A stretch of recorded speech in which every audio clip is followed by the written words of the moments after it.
the outskirts, trying to soften up defenses before a ground invasion. There is no timetable for such an invasion. Zencash has changed their name to Horizon to better represent their transition from a cryptocurrency to a pioneering platform that protects consumer data. They are working towards the day when anyone will be able to build privacy-based applications on the Horizon platform. The unique spelling of Horizon is a nod to their heritage and recognizes that they remain committed to the vision that their project was built upon. Their coin and ticker symbol remain ZEN. Learn more at horizon.global and join the Horizon community. HORIZEN.global. UPI reports lawmakers in the U.S. House and Senate say they agreed Thursday on a bipartisan fiscal package that seeks to avert President Donald Trump's promise to shut down the government in an effort to get funding for his proposed border wall. The spending bills would fund some two-thirds of the government, including the Pentagon and the Health and Human Services Department. The package also includes a stopgap spending measure to ensure the government stays open through December 7th. Details of the package have not been revealed. Representative Rodney Frelinghuysen, chairman of the House Committee on Appropriations, said the bipartisan package, should Trump sign it, would avoid a battle over a potential shutdown until after the midterm elections. Trump has threatened to force a government shutdown on October 1st if a spending bill does not include the billions of dollars he would need to build his border wall. Politico reported that lawmakers hope the fiscal packages agreed upon Thursday will make it politically impossible for Trump to do so. Representative Rosa DeLauro said the president will have to sign it into law or shut down the government. House and Senate aides told CNN that the White House said Trump plans to sign the package.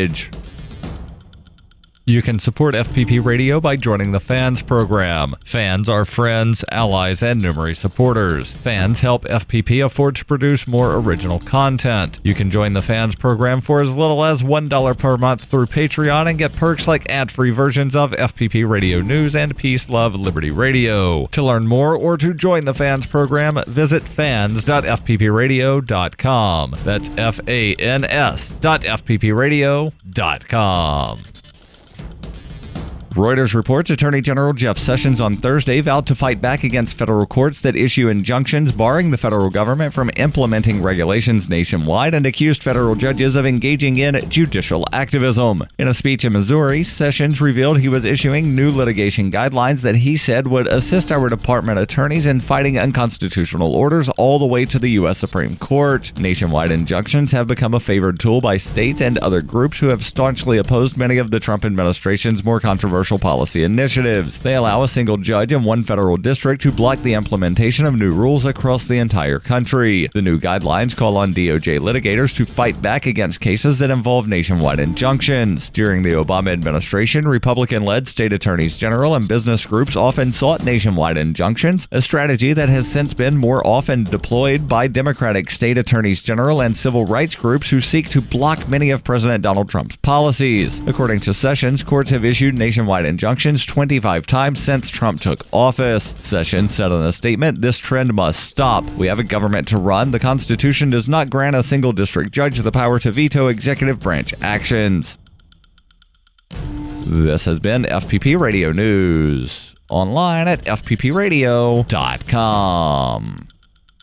This is the Onion Week in Review. According to a Stanford University study released Wednesday, there is no logical reason why planes are able to fly. Reiterating that they fully understand the concepts of lift, thrust, and propulsion, lead physicists told reporters they were still unable to reasonably explain how a large 500,000-pound object is capable of staying up in the air without falling. We've come up with several theories, including wind propulsion, some sort of gravity suspension effect, also the possibility that the clouds pull the plane skyward, but beyond that, just don't understand how a large metal tube could just kind of float in the air like that. And it's going at like 500 miles per hour, which means that when I'm on a plane, I'm also going 500 miles per hour? I mean, that's crazy. I mean, why is my hair blowing back and forth? The Stanford team added they plan to devote the next 2 years to a new study on why telephones can hear. In other news, an urban planner is stuck in traffic of his own design, and a kid screams behind a passenger during an entire plane crash. Visit theonion.com/newsbeat for more.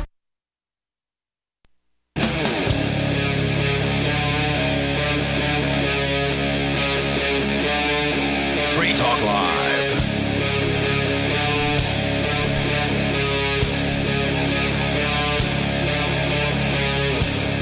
This is Free Talk Live, and we're launching into yet another edition on Saturday night, where we're here live to talk to you about whatever happens to be on your mind. Our toll-free number, if you want to take control of the airwaves here on the radio, it's 855-450-FREE, 855-450-3733. And we've also got our Discord on-air call-in line rooms that are open and available to you over at discord.lrn.fm. So jump on in there. If you want to use those call-in rooms, you do need to have the Discord app on your smart device, and that'll make it super easy. Or you can set it up on your laptop or computer or whatever over at discordapp.com. With you tonight, it's Ian. And Mark.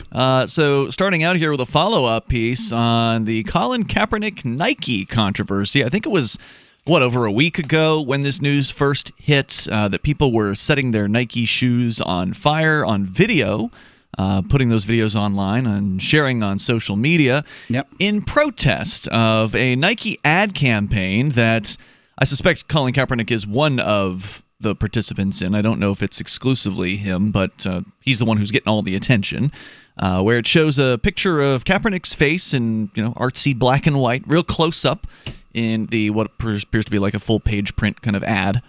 It says, "Believe in something, even if it means sacrificing everything." That is the text that's superimposed over top of his face. Which, by the way, it looks like he's not exactly sacrificing everything.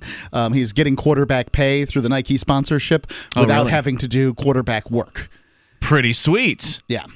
Well, I mean, you don't know what's going to happen, Mark, when you kind of step off the ledge into taking a position like this. I think that's the best. That's a great counter argument to it. Is that when Colin Kaepernick was sitting on the bench, and not standing for the pledge, and nobody was paying any attention to it, and then some veteran comes along and recommends that he kneel rather than sitting, and then because he was kneeling, got noticeable, and thus got noticed by conservative bloggers who then made a fit about what is a pretty respectful thing, which is kneeling. Many times kneeling is considered respectful, and it was recommended by a veteran, and this resulted in, at some point or another, his blackballing in the NFL. And protests, by the way, about the NFL, people claiming they were not going to watch football games, not watch at least NFL football games from that point forward. It even got some buzz about the XFL coming back. I don't know if that's actually happened yet, but do you remember the short-lived Vince McMahon formed competitor to the NFL? Yes, from the early I do aughts? remember it, and I thought it was going to be a great idea. It didn't work out. There was the USFL prior to that, and that was I remember the Tampa Bay Bandits was the team, and they had the Gators coach who was there. I didn't pay much attention to it. Lots of people talk about what is going to happen or whatever when they're all upset about these protests, but we'll see how things go in the future. So people were protesting Nike over this ad campaign, and obviously the protesters would like to see some kind of result. They want to see the company change their mind. They want to see the company drop, in this case Nike, they want to see them drop Kaepernick. They want to drop the campaign and, go in whatever direction it is the protesters want them to go with their publicity. And Nike stood by their man in That's this what case. The protesters wanted with Chick-fil-A, too. Yep. Chick-fil-A didn't change its go-around and sold a lot more sandwiches as a result. Right. There were actually lines around the block. When will the protesters understand that this doesn't work? There must be some sort of time at which a boycott has actually worked, though. I'm sure that boycotts have worked at some point or another. I know the tuna fish companies didn't do well with the you guys are catching dolphins thing. So then they have dolphin-safe tuna now. That's the idea. Yeah. Nike's controversial ad campaign, according to CNBC.com, with former San Francisco 49ers quarterback Colin Kaepernick's drawn a huge surge in Instagram followers for Nike, and more likes on Twitter and Facebook, which should translate into higher sales, according to one analyst.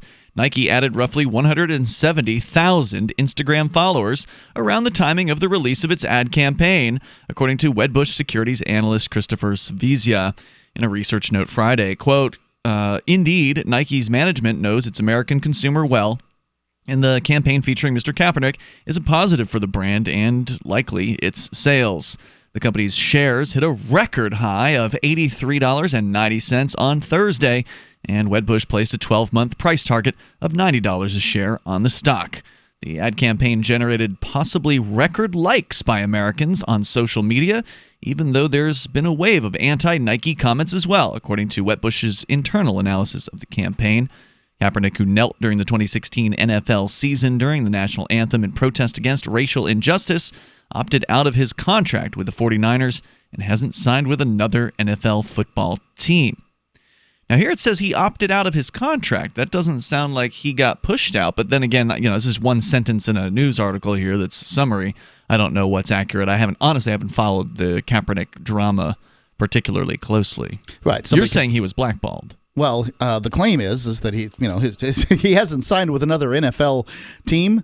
And the claim is because he's been blackballed. I don't know either. I haven't been sitting at negotiations. Some people would love to tell you that Kaepernick is a washed-up quarterback. Mm-hmm. Other people will say that he is, one of the greats. I have no clue and could not speak to that. But I can say that, yeah, it doesn't surprise me in the least. I think that the NFL has the right to, change its policy with its employees, and that policy at one point was, we'll play the national anthem, and then you guys run out on the field. Mm-hmm. Then, at some point, they signed with the Department of Defense some big contract for advertising, and then let's make all the players stand with their hands over their heart. It'll be great. It'll be awesome. Then America will see we love football players. We love the F-A-18s that are flying over. We love the American flag. It'll be awesome. We'll take all the awesome of NFL and all the awesome of America, and we'll shove them together one big nuffle-merca, right? And, well, that didn't work. Overall mentions of Nike across numerous social media channels like Twitter and Facebook soared, with many celebrities and big-name athletes chiming in, many in favor of the ad, though the campaign prompted a boycott from some consumers who are upset over the use of a polarizing figure like Kaepernick, and the stock initially dropped, although now at a record high. As of Thursday, Nike's online sales reportedly surged in the immediate few days thereafter, and the video on Nike's Instagram account is now its second most liked post ever, behind its Soccer World Cup campaign. I can't believe that Nike marketing people are dumb enough to sign somebody who's going to cause the stock to drop. I mean, well, you don't know what's going to happen. You don't know what's going to happen, but you can guess what's going to happen, right? You could certainly guess that this would be a controversial ad campaign. I'm just guessing. I'm just guessing. And controversy in this case means lots of news headlines, and news headlines means lots of name recognition and lots of, free branding for Nike, basically. I'm willing to bet the marketing people looked at their demographics. They said, these are the demographics of people that are happy about Kaepernick kneeling for the anthem. And this is just a guess. Yeah. But I do my job. What my job is radio marketing, advertising. I look at demographics all day. I understand what the demographics are. I understand what the demographics are of my show. And the demographics of my show says, there's no way Nike's going to go down doing this, right? Like, that's the demographics. But, they're not fools. They're selling tennis shoes to somebody, and those people apparently like that Colin Kaepernick was kneeling for the anthem. Right. And they're willing to trade whatever fallout, because there's going to be some people who do indeed drop off and we're going to buy Adidas from now on, or I think somebody said that on one of the videos. Or while they were burning. First it was Adidas, then it was New Balance. You pick. So, there are going to be people who are going to switch to the competition as a result of this particular controversial ad campaign. I think that's what they should do. But if they are unhappy, and poorly serviced by their tennis shoe company, then they should go to a tennis shoe company with whom they are happy and by whom they are better serviced. Now, I haven't owned. I don't think I've ever owned a pair of Nike tennis shoes. I don't think I ever have. I don't know, man. Maybe when I was a kid, but I don't think so. My parents tended to buy like the Kmart brand or whatever. It's been some time. Buster Browns. The only pair of tennis shoes that I own right now is a pair of New Balance, but I can assure you I didn't buy it because of the people. Brand. Yeah, the people who they sponsor. I don't even know who they sponsor. I wouldn't know who it is either. Just told that they does it fit right? That's all I care about. Fit your foot well. All right, there's more coming up here in moments. Your calls, thoughts on the Nike Kaepernick controversy, or whatever's on your mind. It's Free Talk Live. From the first letter of Captain Mark. History is full of flowery documents claiming to limit the power of the crown, but these poetic social contracts have been impotent to prevent the predation. Limited government is a lie they use to keep us submissive. The Crown cannot be trusted to abide by its founding charters, nor its treaties, nor even its own rules. The essence of the Crown is centralized violence, and I've had enough. That's why I raised my black banner. I am no revolutionary. My aim is not to reset the cycle of violence, but to break it. My aim is an evolved society, invisible to the Crown, not a new hierarchy, but decentralized networks with no central figure for the Crown to target. If you want your servile life, keep it, but we will not submit to the Crown's agenda. And when you are ready to stop being its beast of burden, ready for adventure and opportunity, join us at pirateswithoutborders.com. I've said it many times on air, and I'll say it here. The New Hampshire Liberty Alliance is one of the most important organizations for freedom in the world. New Hampshire is ground zero for freedom, and the NHLA is the best organization at promoting effective liberty activism. This ad is sponsored by Free Talk Live, and I, Mark Edge, am a lifetime member because I believe in the NHLA. Please check them out at nhliberty.org. Not everyone can move right now, but you can support the cause. Donate top cryptocurrencies or old-fashioned U.S. dollars, nhliberty.org. Visit their website and see what they're all about, nhliberty.org. Zencash has changed their name to Horizon to better represent their transition from a cryptocurrency to a pioneering platform that protects consumer data. They are working towards the day when anyone will be able to build privacy-based applications on the Horizon platform. The unique spelling of Horizon is a nod to their heritage and recognizes that they remain committed to the vision that their project was built upon. Their coin and ticker symbol remain ZEN. Learn more at horizon.global and join the Horizon community. HORIZEN.global. If you're looking for work, the person you are applying to may be even more nervous than you are. And the way things are now, your references have never been more important. Here are 3 tips. First, know that employers are checking. Every hire is under the microscope these days. Second, they won't just be checking references you provide. Figure that all of your ex-employers will get a call and be asked, would you hire him or her again? Third, assume you will be Googled. So before you apply, remove all those party animal photos from your Facebook page. Even if you're not in the job market, effective communication skills have never been more important, with money and attention so scarce now. For more tips for job seekers and getting better results in all your day-to-day communication, hit survivalspeech.com. I'm Holland Cook.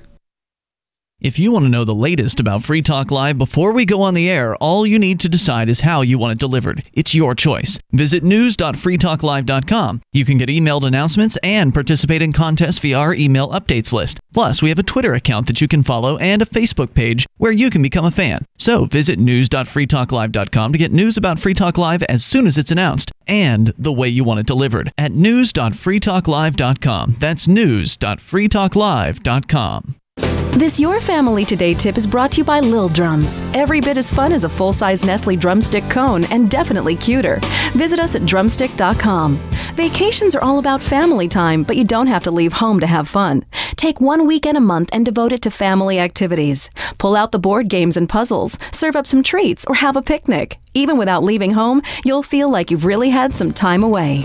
For more tips like these, visit us at parenthood.com/yourfamilytoday. You can put the Liberty Radio Network on the air in your area. Visit broadcast.lrn.fm to learn how. Broadcast.lrn.fm.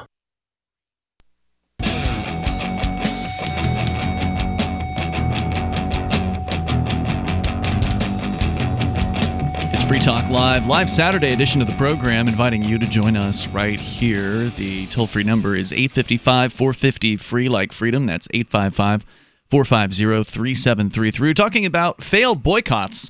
In this case, the failed boycott of Nike for teaming up with Colin Kaepernick. And there seems to be kind of a long history of failed boycotts in at least recent history. You'd mentioned the sort of the other side of the coin, Chick-fil-A, when they were under some level of controversy, 7 years ago or something like that, several. Doesn't seem like it was that long. It feels like it's been a little bit, I would say 5 to 7 years ago, that when Chick-fil-A was outed for basically being, anybody who's ever shopped there knows that they're kind of like a conservative company. They're Christian. They close on Sunday, for right. instance, and they even have like a notice on some of their bags and in their premises that talks about the Christian beliefs of the founder. But then apparently there was some sort of issue that happened with, I guess, I don't know if they refused to serve a gay customer or just some gay people were protesting. I think it might have been the latter. Some gay people were protesting about it, and there was a counter-protest. There was essentially a boycott that formed to counter that, and people were lined up around the block to buy chicken sandwiches from Chick-fil-A. Same thing's going on here with Nike now, where some people are mad about Nike having sponsored with Colin Kaepernick in their new ad campaign, but yet Nike's numbers are up. Their sales numbers are expected to rise as social media has risen their stock price at an all-time high on this news about Colin Kaepernick and all the controversy. It initially had dipped down slightly, but now at an all-time high. By the way, I do want you to know about Bitcoin.com. And it was a June 2012 series of comments made by the chief operating officer at Chick-fil-A opposing same-sex marriage. I called it 6 years. Well, what do you want, a cookie? Do you have cookies? You want a Chick-fil-A sandwich? Don't tease. Yeah, well, I'd have to drive to Nashua. I'm sorry, you moved me to the hinterland where we don't have any Chick-fil-A sandwiches. You'd have to drive to Nashua to go and get chicken sandwich. Anyway, Bitcoin.com, that's where you can go to learn about cryptocurrency like Bitcoin, the original, the one that started it all, which has now since split into different competing Bitcoins. Learn all about it over at Bitcoin.com and follow the latest Bitcoin-related and cryptocurrency headlines on their news website as well over at news.bitcoin.com. They got all kinds of cool features for you to learn about Bitcoin at Bitcoin.com. As we continue here, of course, you're welcome to call in, share your thoughts on these controversies. You know, as I pointed out, there probably are some boycotts that have been a success, but it would seem like in order for your boycott to be a success and not be dwarfed by a sort of concomitant or resulting boycott, that the boycott should be about something that most people can get mad about. Right. Right. Well, the problem is that just about everything is split now in America.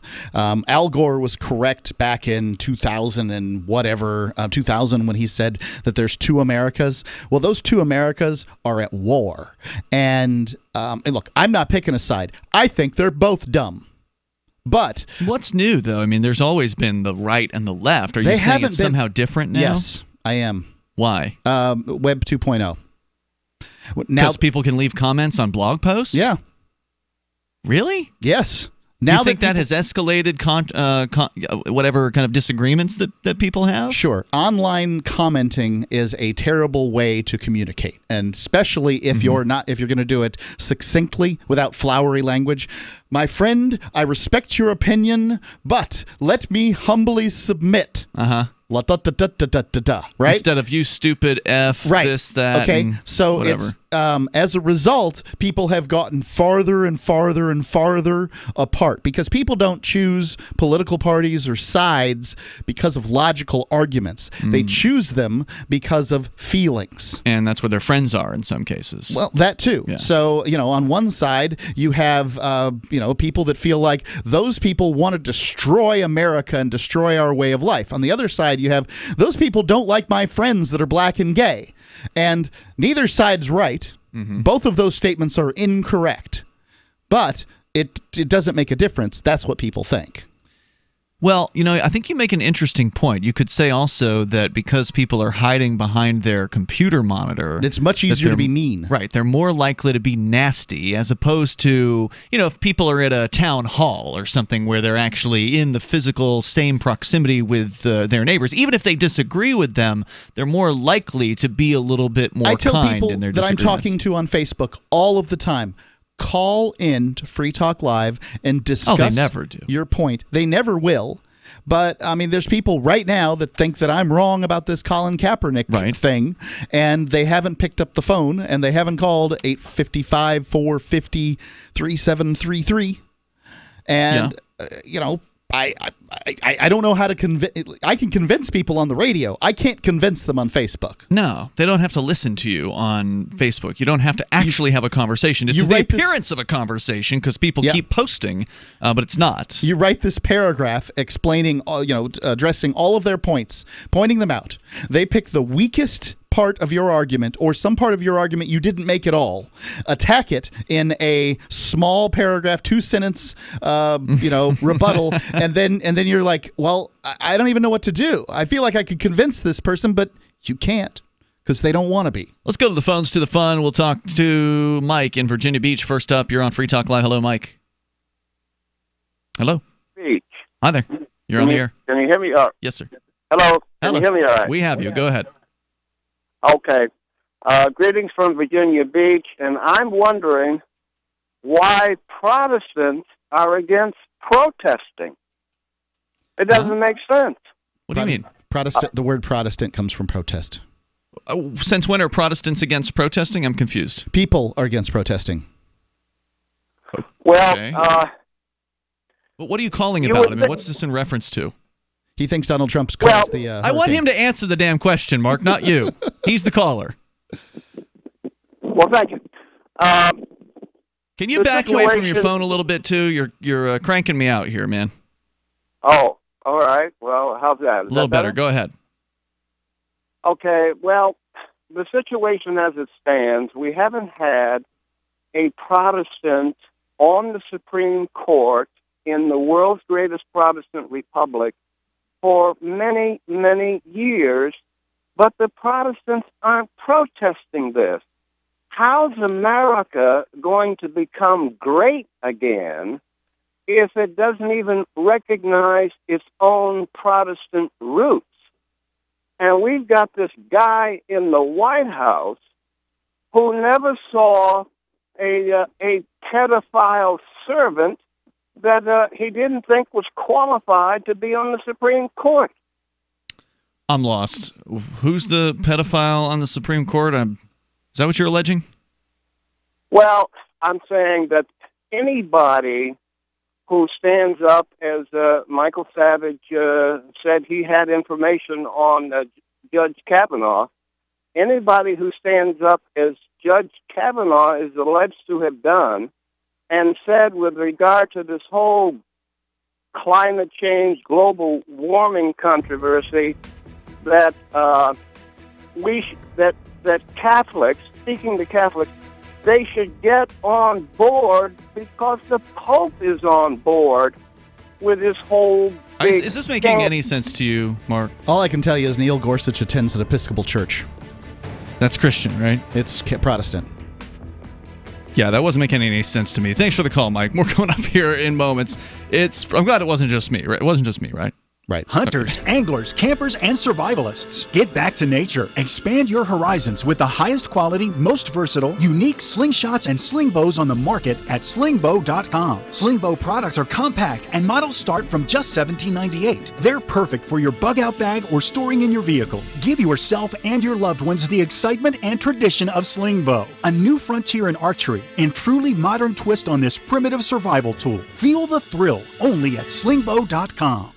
Most of you know that heart disease is the #1 silent killer in the U.S. What if I told you for just $54.95 a month you could fight against heart disease naturally? At Heart and Body Extract, we've been helping thousands of people get back to a healthier heart. Don't just take my word for it. Check out all of the success stories at hbextract.com, or to order, call 866-295-5305. That's 866-295-5305. hbextract.com. Don't risk it when you can take charge of it. Free Talk Live. I look up on internet and tried to research some stuff that everybody's been talking about. And, it's all true. What? It's true. What is? Everything that's going on in this country. The heck are you talking Everything about? that you're talking about, I'm talking about 9/11. We don't talk about that. Everything. Yeah, you're being incredibly vague. I know what's going on. I mean, people get in an airplane and they talk about, they were talking on this plane and they were doing this from that to this and that. I have no idea what you're talking about. Didn't work back then. What is this and that? You need to be a lot less vague, because I don't know what you're talking about. Everything, Dale. Everything is true. Everything is true. Okay, that's going on in this country. Yes, what I'm trying to tell. Everything is true, but they will not listen. Everything. Free Talk Live, 7 nights a week from 7 to 10 Eastern, live on the Liberty Radio Network at LRN.FM. What do you shop for that you could otherwise buy at Amazon? Pretty much everything, right? Amazon has competitive pricing and they deliver, and that's a big plus. If you could plan ahead in your shopping, would you be interested in saving up to 33%? There's a catch. You have to do your shopping in Bitcoin. But imagine those savings. It's like a huge raise. All you have to do is go to saveatpurse.com. We've saved thousands, and you can too. Plan ahead and save. Saveatpurse.com. Some of you asked, and now we've delivered. LRN.FM's live Keene, New Hampshire studio shows are now streamed in HD on Twitch. Visit our channel at twitch.lrn.fm and give it a follow. If you have Amazon Prime, you get one free subscription on Twitch. If you use it on our channel, Twitch will give LRN.FM a monthly piece of your Prime subscription cost. So please watch, follow, share, and subscribe to twitch.lrn.fm. That's twitch.lrn.fm. Is spreading the message of liberty, cryptocurrency, and peace around the globe worth $2 per month to you? As you may already know, in addition to our internet feed, LRN.FM broadcasts on free-to-air satellite across North and Central America, as well as Sub-Saharan Africa. And we've been available on satellite for free 24/7 since 2010.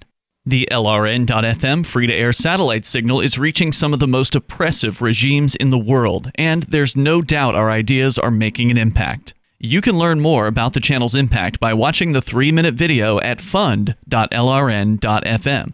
If you'd like to help free minds globally with our ideas of liberty, cryptocurrency, and peace, you can donate as little as $2 per month via fund.lrn.fm. You can help us continue and expand our satellite broadcast to multiple continents. Visit fund.lrn.fm today, and thank you for your help. Don't forget to share the link on social media. That's fund.lrn.fm. Help get LRN.FM into more ears. Visit promote.lrn.fm for a free bumper sticker, flyers, banners, graphics, and more. Promote.lrn.fm.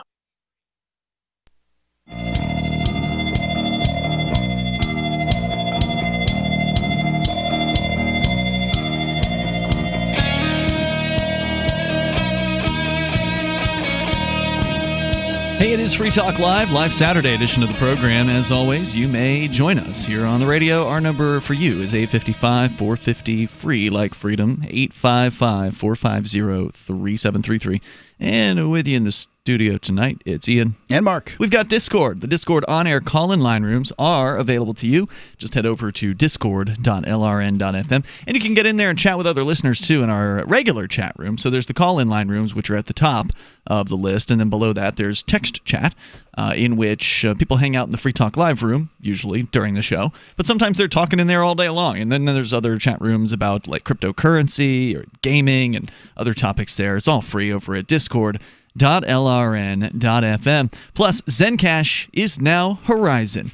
Horizon is a privacy platform built on zero-knowledge technology. That's excellent privacy tech, by the way. It's about as good as it gets. With a decentralized secure node architecture, they have more nodes in the Zencash system than Bitcoin, the original Bitcoin, has in their network, which means Zencash, or now known as Horizon, is very well protected against external attacks.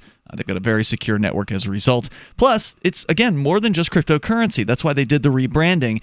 Horizon also already has private chat available on their network. Plus, Horizon will soon enable you to publish information and go anywhere on the web, all with complete privacy.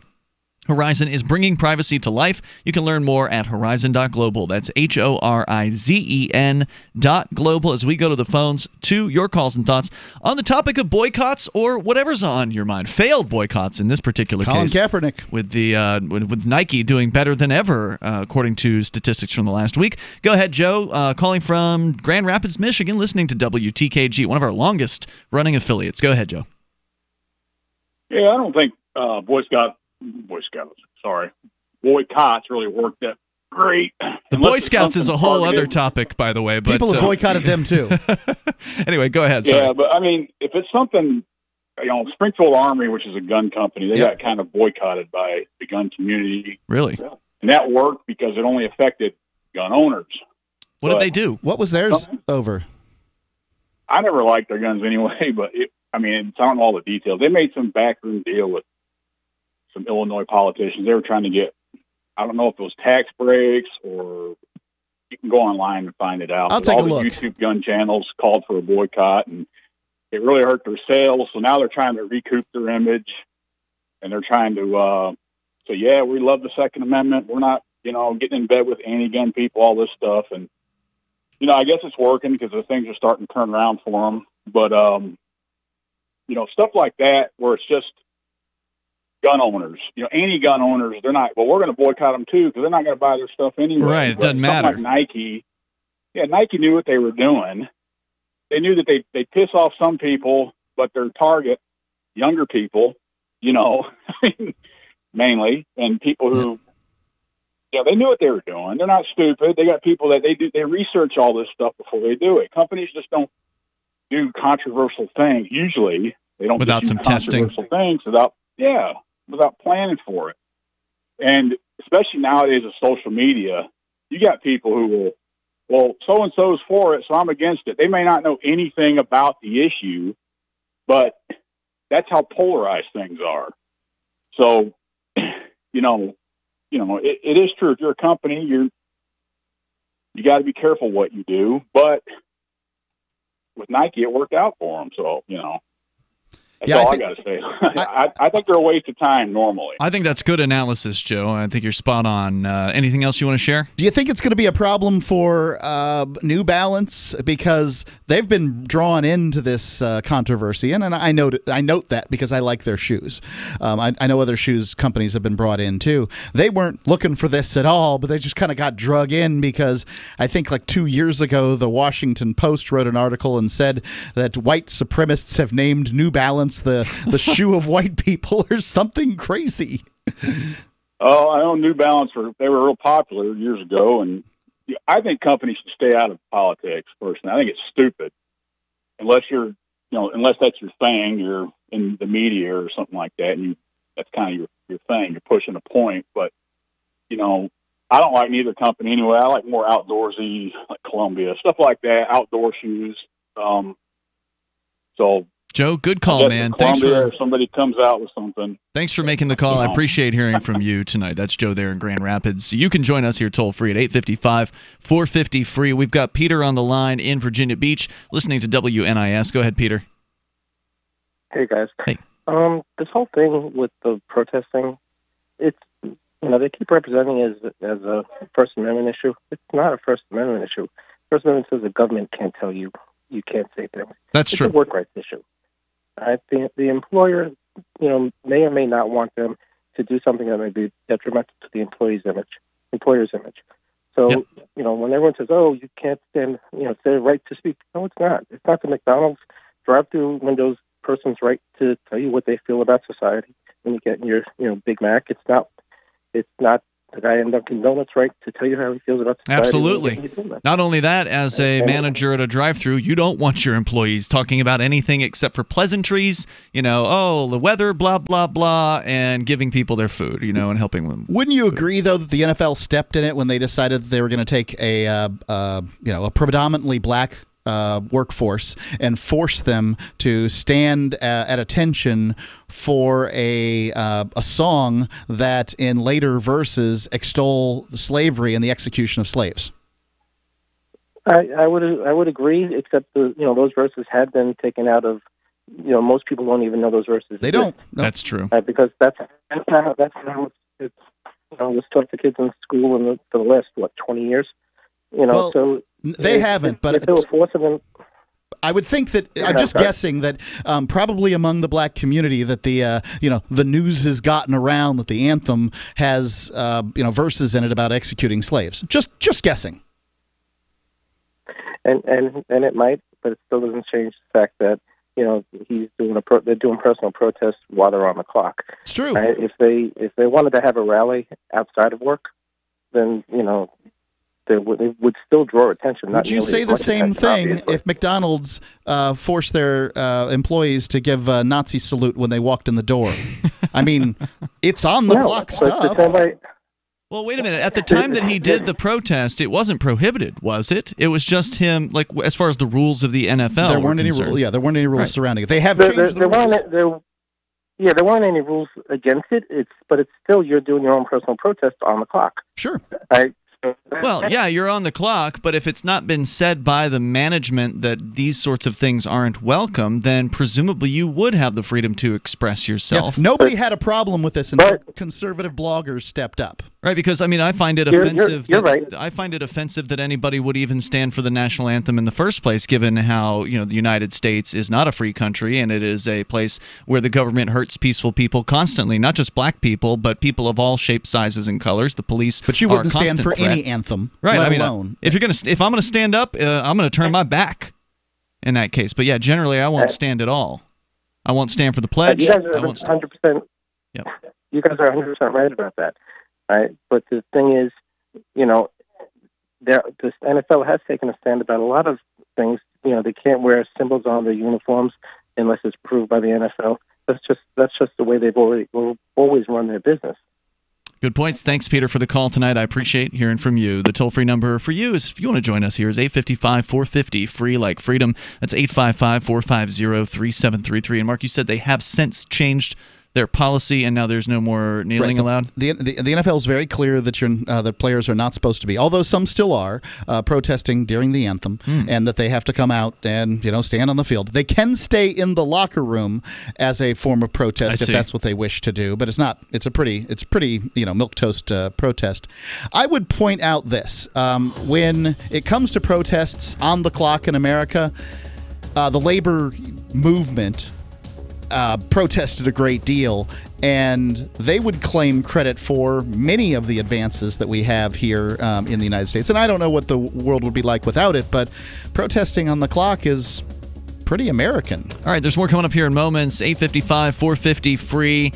And you should have the right to fire somebody who's protesting on the clock as well. More coming up. It is Free Talk Live. Bitcoin.com wants you to know about SaveItPurse.com. Since launching in 2014, over 200,000 users have saved an average of 15% for a combined $4 million using Bitcoin, or BTC. And now you can use Bitcoin Cash, BCH, to fund your account. You can save between 5 to 33% on things you're going to buy anyway when you shop using SaveItPurse.com. Add items to your cart, fund your account, select your discount, and save. SaveItPurse.com. Save ATPurse.com. Your property and your family are precious. Protect them with Blink, like we have. Blink motion-activated HD cameras are wire-free, set up fast, and their batteries last up to 2 years. And Blink's live feed option lets you monitor what's happening at home, anytime, anywhere, from your smartphone. No contracts, no subscriptions, and Blink works with Alexa. You can get 3 Blink cameras for way less than the other guys, plus an extra 15% off. Visit blinkprotect.com/FTL. blinkprotect.com/FTL. Heart-related health problems affect millions of people each year. Maybe you're one of the many who suffer from issues related to angina pain, high blood pressure, congestive heart failure, unbalanced cholesterol, irregular heartbeat, or clogged arteries. There is a solution that doesn't involve expensive prescription drugs that only mask the problem and leave you with horrible side effects. If you are ready to live your life free of sickness, pain, and fear, live your life with increased vitality, energy, and youthfulness, and experience your body healing itself,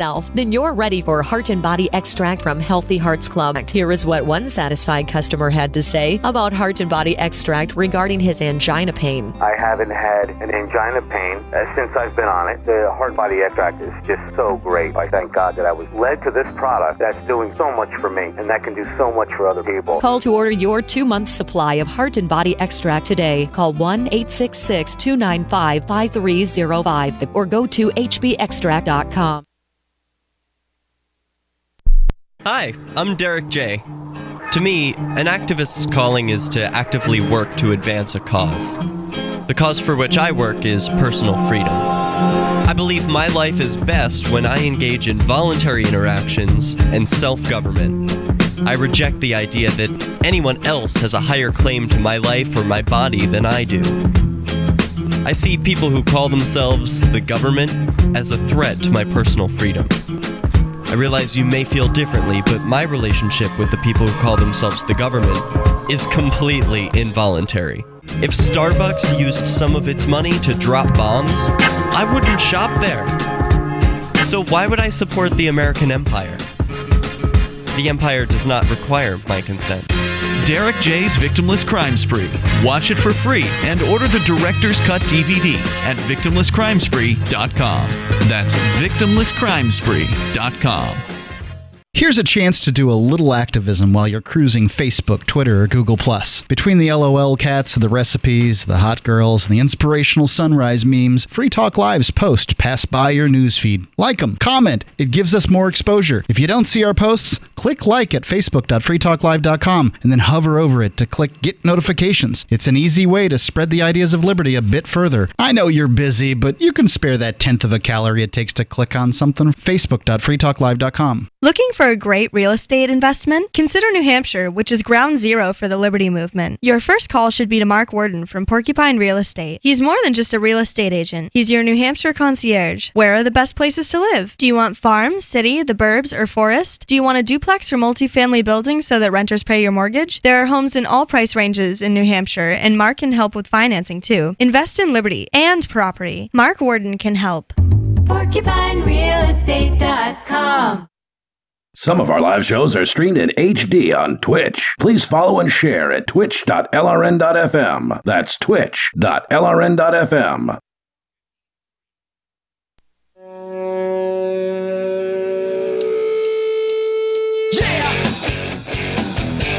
Free Talk Live. We invite you to join us on the radio here. You can take control of the airwaves and bring up whatever you want. We're talking about failed boycotts, which usually fail because there's a bigger boycott that goes along with it. Of course, the boycotters think they're going to have success, and then in the case of the Nike protests recently, they have failed miserably as Nike just recently hit a record high on their stock price, and their Instagram account increased by 170,000 likes or followers, I guess, within just the last week or so. So we'll tell you more about that. You're welcome to call in and comment. It's Ian and Mark in the studio. Our toll-free number for you is 855-450-FREE. What's a protest that has actually worked in recent history, that has actually, crushed a company or, made them change their ways? 855-450-3733. I know they exist, but it would seem that it would be easier to do it whenever the company in question does something that's just sort of universally despised, where it's not a political issue where you're going to be half in, half out. Some people are going to support, some people are going to oppose, but doing something, I don't know, banning black people from a restaurant counter or something that would definitely result in you probably losing almost all of your business from doing something like that. If you want to give us an example, your thoughts in general about boycotts, our toll-free number again, 855-450-FREE like freedom. I do want you to know, if you are into cryptocurrency, you should be at the Texas Bitcoin Conference. Or maybe if you're new to cryptocurrency, you might want to go to the Texas Bitcoin Conference. It's year number 4, and it feels like it's been going on longer than that. But Mark, you and I have been to every single one of these events. I did some emceeing at the second one that they had at at Austin City Limits. Yeah, that's right. I remember that. So I've played Austin City Limits. I guess you have. And it is going to be in Austin once again. They've changed the location. I sang every a little year. song when I was on stage just to say, just to be able to say that I have played Austin City Limits. October 27th and 28th. It's not going to be at the ACL this time. It's going to be at a different conference center. In fact, they move it around every single year, so you always get to kind of a different taste of an area of Austin.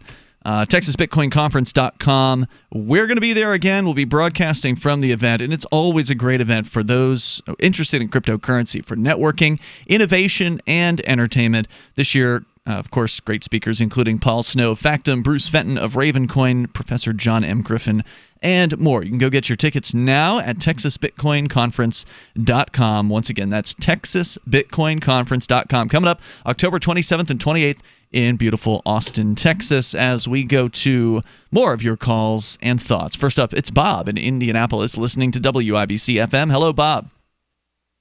Yeah, I really appreciate it. You guys are doing a great job. Thank you. Welcome. You're on the air.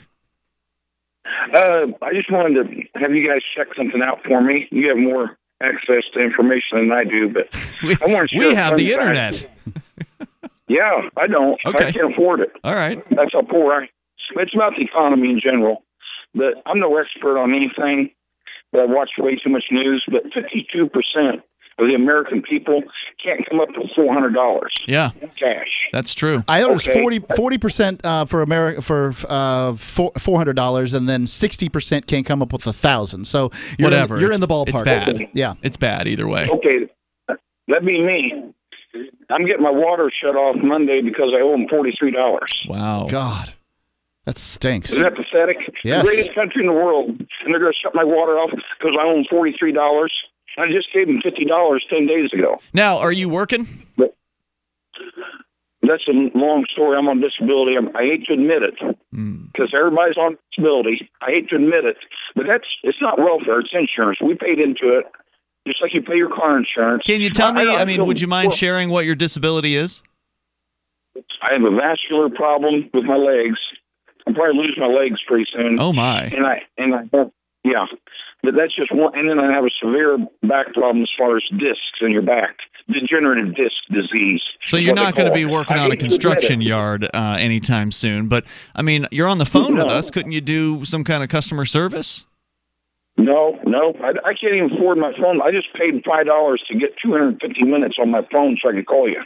Well, no, I'm talking about working. I'm talking about working at, like, customer service for a phone operator or whatever. What it is. I can't even afford a phone. But that's what everybody says. Well, can't you do this? Can't you do that? Yeah. And if you do get a job, that don't pay the bills. What's that going to pay? What kind of job? What's that going to pay? Do they pull away the disability? I don't know how disability works. Do they pull it if you get a job? Do you have to be jobless to get disability? You can make a certain amount of money extra, but what job is there where you don't stand, sit, or lift? Tell me what job there is where you don't stand, sit, or lift. Not many. So you have what? Lay down all day? No, I can get through the day, and I tell you what, I'm ready to kill myself if I had the balls, but I don't have the balls to do it. Damn, I'm sorry to hear it's that. Living hell. It sounds like paradise. Not going to work every day. No, it doesn't. It sounds dreadfully boring. Very stressful, very boring. I'm not having a pity party. I have no wife, no kids, no parents. I'm not having a pity party. It's living hell.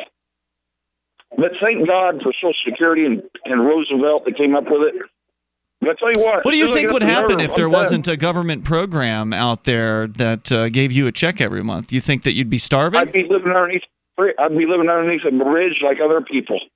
And I wouldn't be able to do that for very long because of my fucked up back. Oh my God, we can't let you say that on the radio. The toll free number here is 855-450-FREE. That's 855-450-3733. I apologize. Obviously, he's very passionate, upset, reasonably so. I think it sounds like life circumstances have left him in a very desperate set of circumstances. Yeah, there are people who genuinely are unable to work, and it sounds like he could definitely be one of those people. It's difficult to know what would happen in the absence of these programs, but he's right. The disability is set up as insurance. It's mandatory monopoly insurance, but it's insurance nonetheless.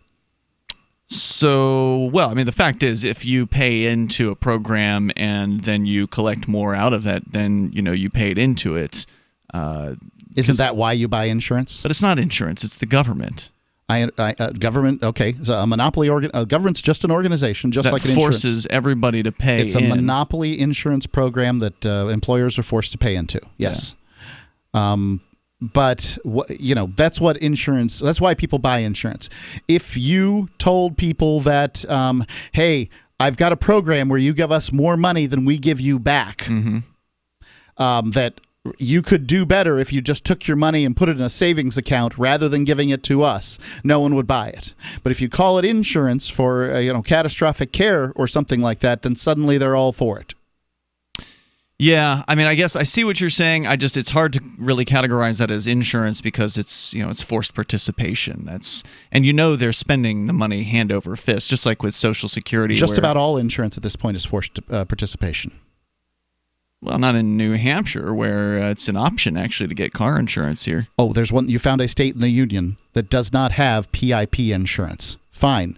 I got PIP insurance for less than $100 a month when I lived in Florida at 16 years old.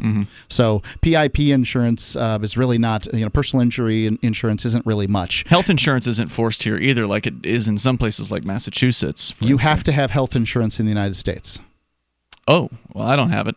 So apparently somebody forgot about me. Well, you're fined if you don't have it. I've never been fined. Okay. That's because you don't file income tax returns. Oh, I see. So people who are, obedient to the state are being fined because they're not doing what the state tells them to do in that case. I think you know what the deal is. No, I don't. I don't have any idea what the deal is because I didn't take their deal. I don't consent to whatever their deal is, and I don't want to be involved with these federal government people and all of their programs. I'm not interested in that. And I don't believe for a moment that people would be starving in the streets if it weren't for the existence of some government redistribution program, which is what our last caller was suggesting, is that he would be living underneath a bridge somewhere. And it sounds like he's almost going to be in that situation anyway, because he was calling to complain about his financial status. They're shutting his water off. So a lot of good his disability payments have done him in that particular case. But further, if we didn't have the government forced wealth redistribution, socialism, basically, the socialist wealth redistribution programs of Social Security, disability, etc., then it would be on neighbors to take care of neighbors and friends to take care of friends and family members and other strangers to take care of their, the people that are near them, because people are compassionate and they are willing to help out. They are willing to donate to charitable efforts to help their neighbors, even neighbors who they don't even know. I mean, look at the example. I think a good example, there's two that come to mind, one very local and one not so local, one international. So one local would be somebody's house burns down. You didn't know that person, odds are, but yet there's a good chance that a lot of people who didn't know that person can put themselves into that person's shoes and say, I wouldn't want that to happen to me or my family. Here's $20, here's $50, here's whatever. And these guys raise money to get into a new home in a lot of these cases of people's houses being burned down. One of the most devastating things that could happen to a family, for instance. Or go and look at international weather disaster like the Thailand typhoon from years ago that just absolutely devastated that area of the world. There was a huge outpouring of support from people halfway across the world who didn't even know anybody there. We're coming up. Hello, this is Dr. Bill Deagle, MD of NutriMedical.com, announcing the breakthrough Red Deer Velvet DR. It delivers the protected building blocks of all organs and tissues, allowing your own stem cells as architects and engineers to regenerate you. Not since fetal life, when aging does not occur, has such an amazing NutriMed been available to help heal you and regenerate you. Anti-aging requires that you correct mineral, activated nutraceutical, and jump the gene defects and poor diet you have to deliver the cellular tools for regeneration. You must remove old damaged cells and replace them with your young healthy cells to wind the biological clock to a younger you. Order your Red Deer Velvet DR now at NutriMedical.com 24/7 or 888-212-8871.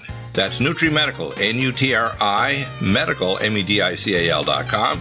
Or call our order line 888-212-8871. Are you tired of governments murdering people around the world? Stop using their money. There is an alternative. Bitcoin is a stateless, free market, non-political currency. Bitcoin cannot be inflated or controlled by any government. By using their money, you're helping the state. Stop doing it. You have an incredible alternative available now. Learn it, use it, spread it. Get started with Bitcoin at Bitcoin.com. That's Bitcoin.com. So you've heard all 3 hours of the latest episode of Free Talk Live, and you're still hungry for liberty-oriented audio content? Did you know that we have another 24/7 audio stream at LRN.FM? The Liberty Radio Network airs the latest episodes of some of the best liberty-oriented podcasts on the internet around the clock. In addition to recorded content, you'll also hear live shows like Free Talk Live, originating from our Keene, New Hampshire studio. So listen anytime at LRN.FM. That's LRN.FM. You're listening to the live edition of Free Talk Live. Hour number 2 is next, after the news, here on the Liberty Radio Network at LRN.FM. From Keene in the Shire, the Liberty Media capital of the world, this is Darryl W. Perry, host of FPP Radio News for Friday, September 14th, 2018. Silver is trading at $14.20 per ounce. Gold is valued at $1,203 per ounce. Zen is trading at $16, and the average price of Bitcoin is $6,460. Antiwar.com reports Turkish officials announced Wednesday that they sent hundreds of additional special forces, along with tanks, armored vehicles, and other equipment, across the border into Syria's Idlib province. They are intended to reinforce Turkish military posts in northern Syria. Turkish officials say that the intention is to deter the Syrian military from launching an offensive against the Idlib province, which is under control of various rebel factions, the largest of which is Al-Qaeda's Nusra Front. Turkey is aligned with some of these fighters in supporting regime change in Syria. In addition to boosting their direct military presence in Idlib, Turkey has also sent a large amount of additional weapons and ammunition for rebels to use. Rebel sources say they have been told Turkey will provide military support for a long, protracted battle. Idlib and neighboring areas are the last major rebel enclaves inside Syria. For Syria to recover the territory would effectively end the war, though doing so is likely to take a major offensive. Syrian and Russian planes have been conducting airstrikes along the outskirts, trying to soften up defenses before a ground invasion. There is no timetable for such an invasion. Zencash has changed their name to Horizon to better represent their transition from a cryptocurrency to a pioneering platform that protects consumer data. They're working towards the day when anyone will be able to build privacy-based applications on the Horizon platform. The unique spelling of Horizon is a nod to their heritage and recognizes that they remain committed to the vision that their project was built upon. Their coin and ticker symbol remain ZEN. Learn more at horizon.global and join the Horizon community. HORIZEN.global. UPI reports lawmakers in the U.S. House and Senate say they agreed Thursday on a bipartisan fiscal package that seeks to avert President Donald Trump's promise to shut down the government in an effort to get funding for his proposed border wall. The spending bills would fund some two-thirds of the government, including the Pentagon and the Health and Human Services Department. The package also includes a stopgap spending measure to ensure the government stays open through December 7th. Details of the package have not been revealed. Representative Rodney Frelinghuysen, chairman of the House Committee on Appropriations, said the bipartisan package, should Trump sign it, would avoid a battle over a potential shutdown until after the midterm elections. Trump has threatened to force a government shutdown on October 1st if a spending bill does not include the billions of dollars he would need to build his border wall. Politico reported that lawmakers hope the fiscal packages agreed upon Thursday will make it politically impossible for Trump to do so. Representative Rosa DeLauro said the president will have to sign it into law or shut down the government. House and Senate aides told CNN that the White House said Trump plans to sign the package. You can support FPP Radio by joining the Fans program. Fans are friends, allies, and numerous supporters. Fans help FPP afford to produce more original content. You can join the Fans program for as little as $1 per month through Patreon and get perks like ad-free versions of FPP Radio News and Peace, Love, Liberty Radio. To learn more or to join the Fans program, visit fans.fppradio.com. That's fans.fppradio.com.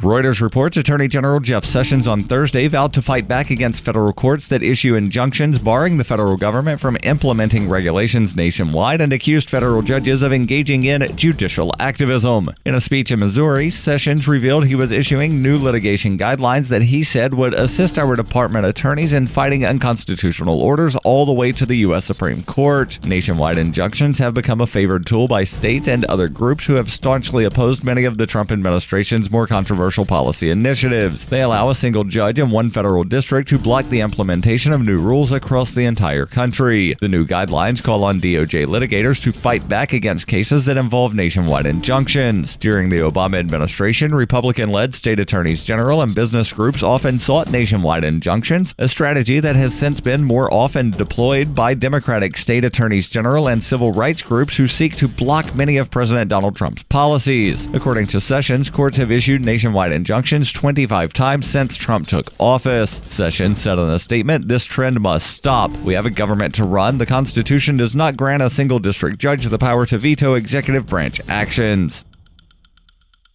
This has been FPP Radio News. Online at fppradio.com. Publicists everywhere agreed this week that the nation's celebrities are in dire need of more fame, stressing that all 6 billion of the world's populace should know every U.S. celebrity by name and face by now. Publicists are calling for an emergency influx of buzz, heat, press, and word of mouth to be administered to the nation's celebrities immediately in order to prevent crucial fame levels from becoming dangerously low. Novelist Edward Milligan told reporters this week that in his new book, By the Water's Edge, he has fleshed out in meticulous detail his own huge and stunningly shitty world. Using in-depth research and the power of his own imagination, Milligan was able to conjure out of thin air every hackneyed character, trite street name, and horseshit backstory in the fictional town of Connors Cove. The complete hack proudly said he has created a universe that readers will feel they can actually reach out and touch. Sources say the prolific writer has not yet been punched repeatedly in the face. In other news, McDonald's opens a new senior citizen play place. This is the Onion News Network.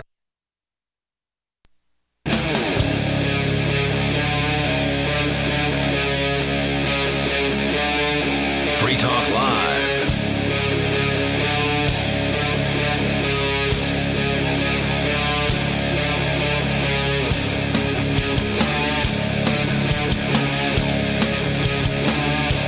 It is Free Talk Live, and you can dial in toll-free to take control of the airwaves. Our number, 855-450-FREE, like freedom. That's 855-450-3733. And we've also got our Discord on-air call-in line rooms. They're open for you over at discord.lrn.fm. And with you tonight in the studio, you've got Ian here. And Mark. We're going back to your phone calls and thoughts for those of you just tuning in. We started out last hour talking about the failure of the Nike boycott that happened last week.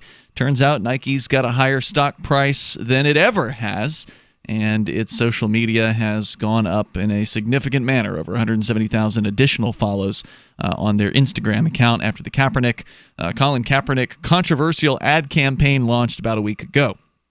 We had 19 million post views at one point on Facebook. You know what the size of the check they sent us? Well, yeah. I mean, it was 0, just so you know. Yeah. I mean, having 19 million post views did squat for downloads of audio for Free Talk Live. Nothing.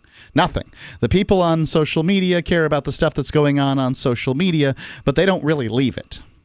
We're going to go to your phone calls and thoughts, though. You can take control of the airwaves here, and that's what we're going to do with Bill. First up in Pennsylvania, listening in Erie to WJET AM. Go ahead, Bill. Yes, sir. Hey, thanks for taking my call. Sure. First time I've called in. Hey, a couple of comments on the Kaepernick thing. I'm kind of amazed. Advertisers that pay the NFL, they pay big money, correct? To advertise on. Big time. Now, what surprises me is talking about boycotts. Why don't some of those people that have to pay big bucks to get their message out of their products, and here Colin Kaepernick gets his message out for free of charge? I guess I'm kind of maybe you've heard. I haven't. Is there any boycotting from some of the people that are paying and say, hey, you know what, we don't want to. We're paying to get our products out, and you guys are talking. Everything's going to Colin Kaepernick, where he kind of like hijacked the NFL kind of in a way. Well, I'm not sure. What is it that you're saying these other companies should boycott exactly? Because what I'm saying is they have to pay big bucks to get their message. Are you pointing out that Nike has gotten a bunch of? He's getting his message out free of charge. You're pointing out that Nike got a bunch of free media from this controversial aspect of this ad campaign. I'm not so much. Well, Nike is cashing in on it, of course, but no, Colin Kaepernick gets his message out what he wants free of charge. What do you mean by that? When you say he gets his message out free of charge? Well, isn't that what the NFL's talking about? Ain't that what all the cameras are on? They're on. He's not working for the NFL. So I think that but what I'm saying Ian doesn't know about much. So let me see if I can wade in.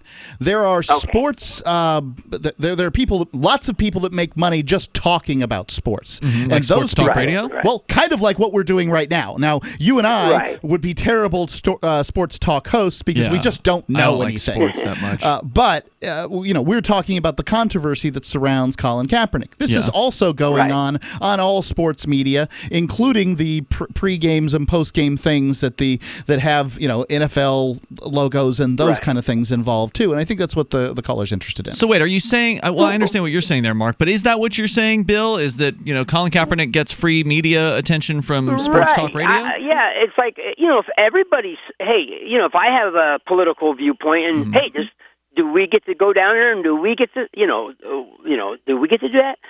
Go down where? And I think go down well. where? let's go to an NFL game, get on the sidelines, and let's and make sure they see so you're saying that. Okay, I'm understanding what you're saying now. You're saying that because Colin Kaepernick was willing to step out of line and kneel during the national anthem, that got him attention, and you're saying people should be jealous of that. And he's getting his message out, but yet other people that pay big bucks to get their message out. The difference is, Bill, I see what you're saying, but the difference is, and here's why what you're saying is inaccurate. And I got one more comment after this. Yeah, sure. Hang on for one moment there. The reason why what you're saying is inaccurate is because when you pay for advertising, you pay to get the message right.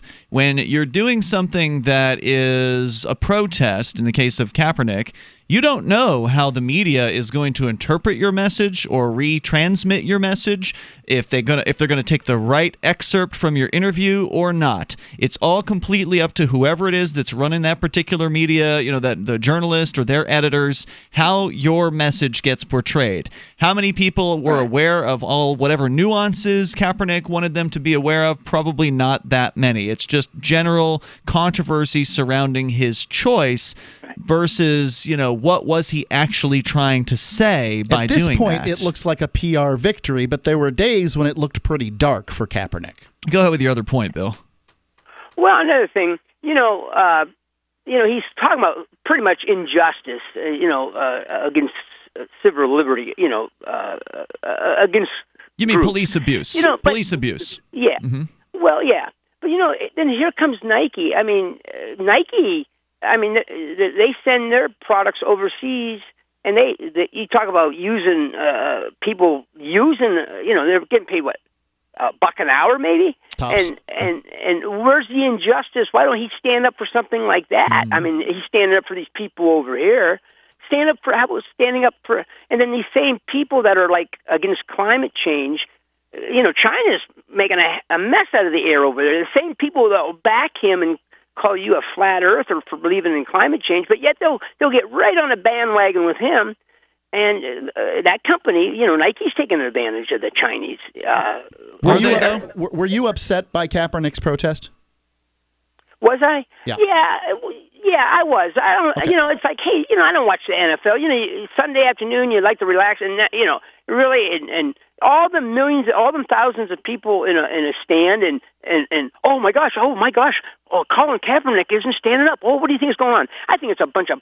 I think it's all made up. I think it was all planned. To be honest, well, you can't plan a response. All the thousands of people standing, and you're going to concentrate on one guy that's kneeling down. Well, you can't plan a response. I mean, I don't think it's a conspiracy here, but thank you for the call tonight, Bill. I appreciate it. When you can plan what you are going to do, you the individual are going to do, but you don't know how the media is going to respond to it. They may not care. They may ignore you completely, or this thing may blow up and be the biggest controversy of the year. You have no idea what's going to happen. I agree with him that many of the people that would support Nike's support of Kaepernick also would be upset with to know that Nike makes cheap shoes abroad and pays very low wages in sweatshop conditions and things like that. Well, they're only low in comparison to the United States. Are they low in comparison to their competition in China? I would, however, say that if a company went abroad, and there would be no reason for them to go abroad to make stuff and paid U.S. wages. If a company went abroad and paid U.S. wages, of course, there's no reason to do that. Yeah, why would they build a new factory if Why would they? But if they did, they would pervert the local economy in such a disastrous fashion that it would be destructive. You don't want to pay wages that are exorbitantly high in a given area. Maybe you want to make a factory that's air-conditioned. Mm-hmm. I can see that one. Maybe you want to have reasonably safe equipment and those kind of things. But, you don't want to have wages that are ridiculously high, because then what's going to happen? Well, all the smartest people who are doctors and lawyers and, the politicians or whomever, the people that would go to the top, the most powerful positions, will then go work for the shoe factory, and they will be making Nikes. You don't want that. Yeah, let's go to well, the good news is, Mark, economics will prevent you from doing that. But economics, but people don't vote based on economics. I mean, we don't give votes to the United States based on your economics understanding. And people vote. Sure. People who do not understand economics, not one whit, will answer questions and questionnaires and vote and participate in polls and do man-on-the-street interviews, and it's ridiculous. All right, phone lines are getting busy. If you're on the line, we are going to get to you. Stand by here. The toll-free number, 855-450-FREE. And we got a couple different topics, too, which I always like. I always like a little variety, where you can take control of the airwaves. You can decide what we talk about here. 855-450-FREE, like freedom, 855-450-3733, or jump into our Discord on-air call-in line rooms over at discord.lrn.fm. What is it costing you in vet bills for that convenience of just pulling open a bag of formulated, extruded, processed cereal bits that cost a ton of money anyways? How do you feed your dog to derive not only energy, but a good coat, bright eyes, and a great attitude? Come to Dynovite for help. DINOVITE.com.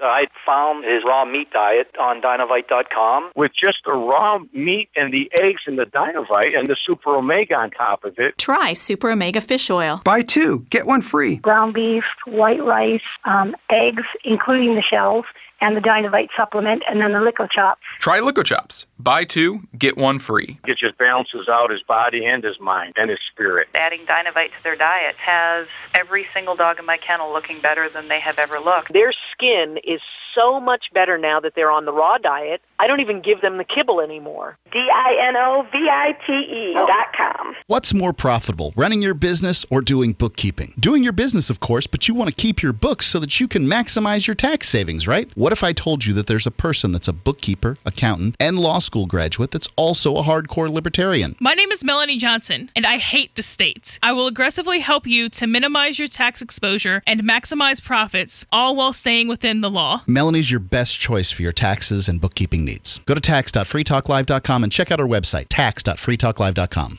The Bitcoin.com wallet is a simple and powerful full-featured wallet that allows you to send and receive Bitcoin, BTC, and Bitcoin Cash, BCH, with anyone, anywhere in the world. It supports both single and multi-signature wallets and is available in multiple languages. The Bitcoin.com wallet is available on Windows, Linux, Mac, Android, and iOS devices. Use the Bitcoin.com wallet to buy, send, store, and receive both Bitcoin, BTC, and Bitcoin Cash, BCH. Learn more at wallet.bitcoin.com. That's wallet.bitcoin.com.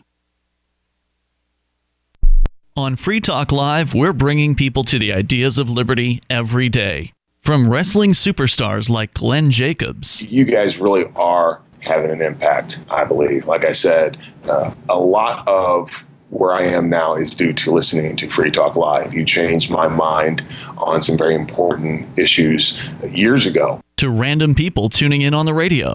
I was kind of stuck in the left-right paradigm. I heard your show by chance on a Saturday night.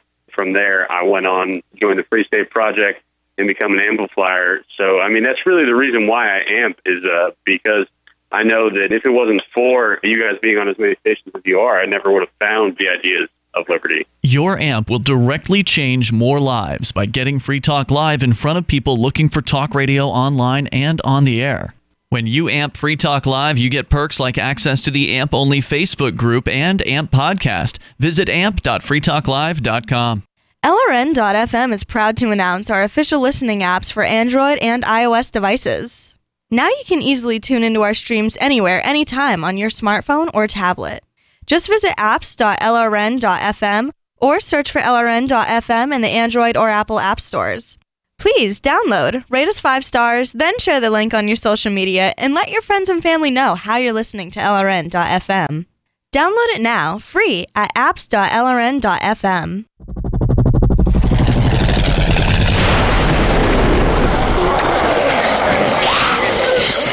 In Survivor Max 2, School Bites, Max must scavenge through a wasteland swarming with the undead. Desperate to find the medicine he needs, he discovers a community of survivors at his former school. Has he finally found the safe haven he's been looking for, or will he discover that school bites? Look for Survivor Max on Facebook, read reviews on Amazon, and read Chapter 1 at survivormax.com. Love what we do? Please help support our international satellite channels at patreon.lrn.fm. That's patreon.lrn.fm.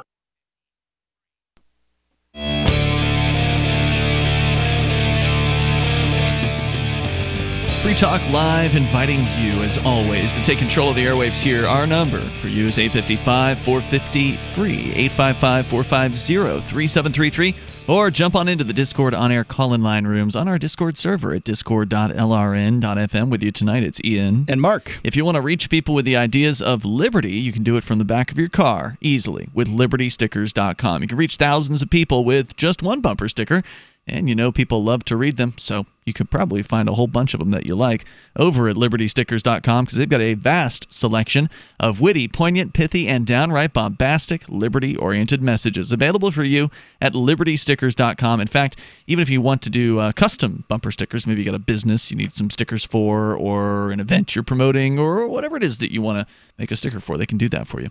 Over at libertystickers.com. As we continue with your calls and thoughts, let's go first to Steve in Indianapolis, listening to WIBC FM. Hey, Steve.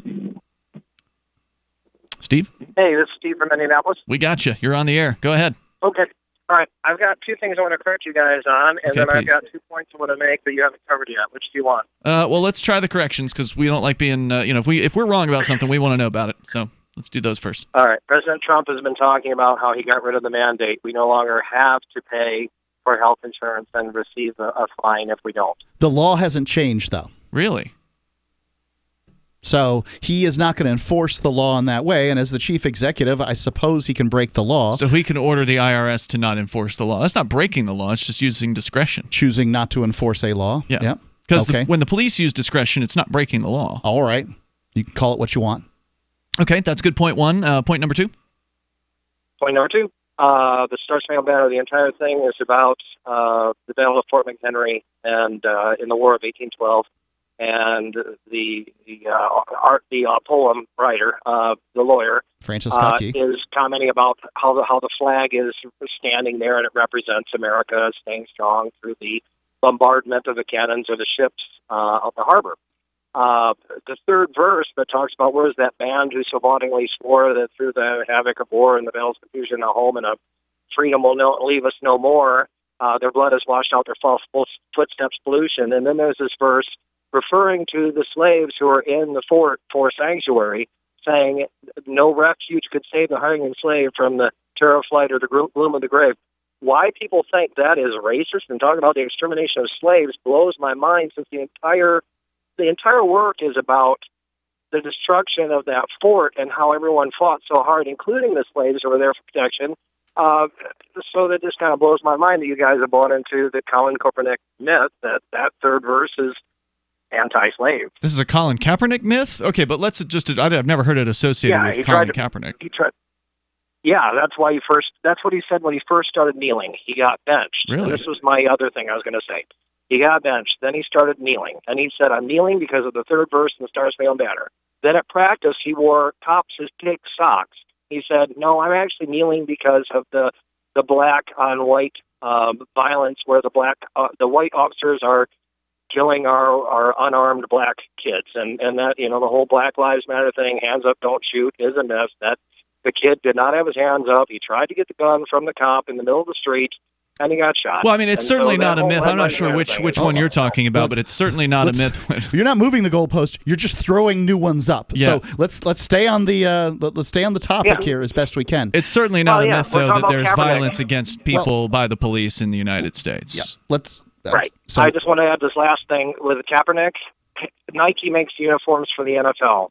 So if he was kneeling and it was starting to affect the business of the NFL and their profits, doing another dagger in the heart of the NFL is to do something that's going to make people no longer want to wear Nike merchandise, which is what they use. They make the uniforms for the NFL. Nike does. Well, according to... but people are buying Nike shoes as a result of this, all the hullabaloo about this Nike stuff, and I would presume that Nike, they're probably going to buy Nike uniforms. I mean, don't you think this is a PR coup for Nike? I think it's a total work of masterpiece revenge on the part of Colin Kaepernick. He's not only hurting the NFL by kneeling for the Stars and Mail banner, he's now hurting the NFL by having people not support Has Nike he hurt that the probably NFL, want to go to though? the NFL games. I mean, has he hurt the Well, NFL? we'll There's have a to see how story it plays here. out. There's a story here from The Guardian that I've had in my show prep for a couple of weeks that says that their TV ratings are down, but their team revenues are up. So have know, they seem to be doing fine. Someone's gonna have to point out the fact, like I am, that Nike has a contract to make uniforms for the NFL. So we'll see how this plays out. If it further hurts the NFL to drop Nike as their uniform maker, I want to know more about uniforms like Under Armour. I want to know more about this this whole idea that this third verse of the Star Spangled Banner. Yeah, I wanted to come back to that too. Isn't racist, because I know that Francis Scott Key was a very big proponent of the slave system, and the articles that I have read basically show him reveling in the blood of executed slaves and these sorts of things. And maybe this isn't true. Maybe it's just a whole work of fiction. The internet will do that. There's no doubt about it.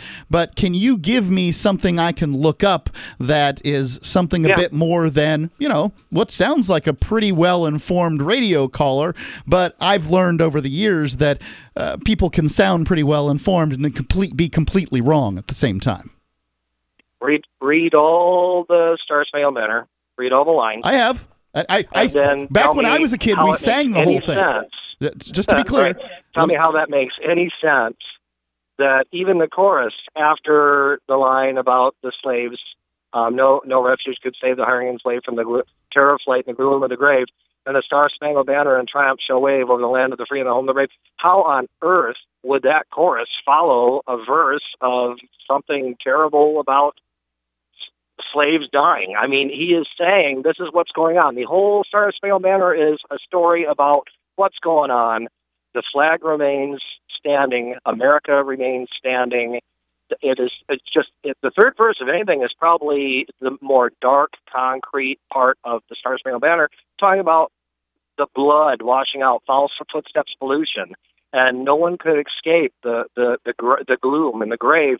It's like the first stanza is about how the bombs burst in air and they illuminate the night, and you see the flag still standing there, and that's pretty great. The fourth verse is probably the best, because the fourth verse actually mentions this be our motto, in God is our trust. And we don't sing that. And I bet the liberals and the left would probably say we can't sing that.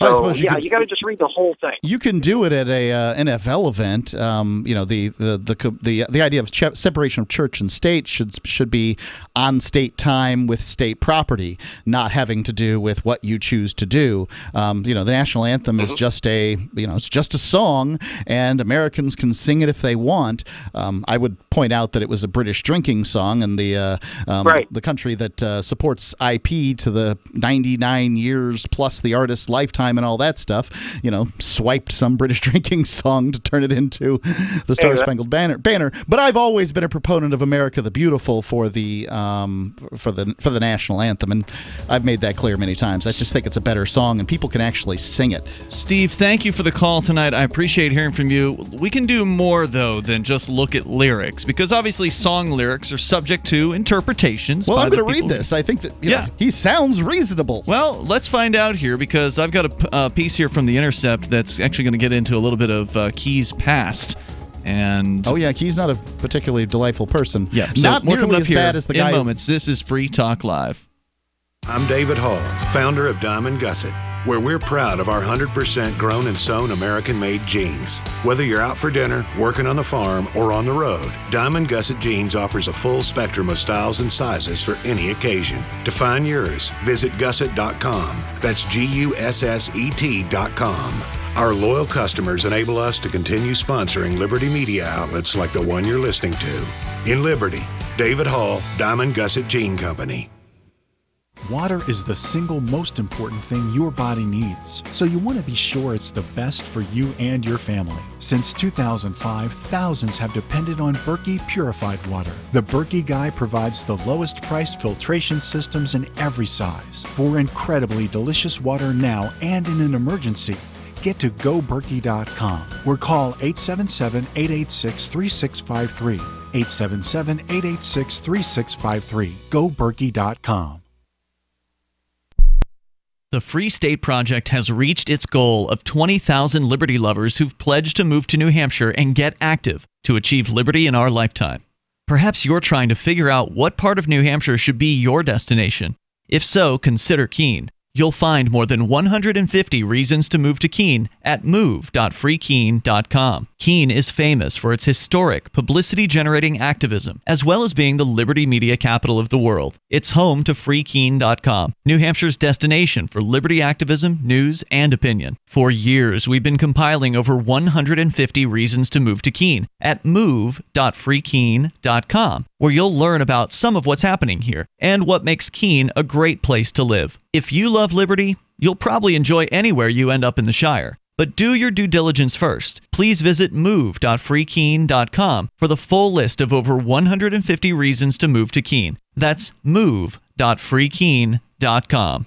I love My Magic Mud. I drink a lot of coffee. I had stains on my teeth. Then I found My Magic Mud, and I was told it would remove stains. So I paid attention when I brushed the first time. My Magic Mud is black tooth powder, and the difference it made in my teeth in one application was noticeable. With 4, my teeth were as white as you normal folks out there. Please go to mymagicmud.com and buy a jar. There's 150 applications for $25. You can use Bitcoin, mymagicmud.com. There are lots of ways to listen to Free Talk Live. Our podcast has been around since podcasts began, and now the FTL feed is loaded with content besides our full show archives. Did you know that we make it easy for you to customize your podcast subscriptions? We have different feeds, one that includes only our full shows, one with just the Daily Digest, and one with just the Edgington Post. You decide what you listen to. It's quick and easy to customize your feeds at feeds.freetalklive.com. That's feeds.freetalklive.com. This is Michael Dean from the Freedom Fiends. I've run websites since 1996 and have used over a dozen web hosts in that time.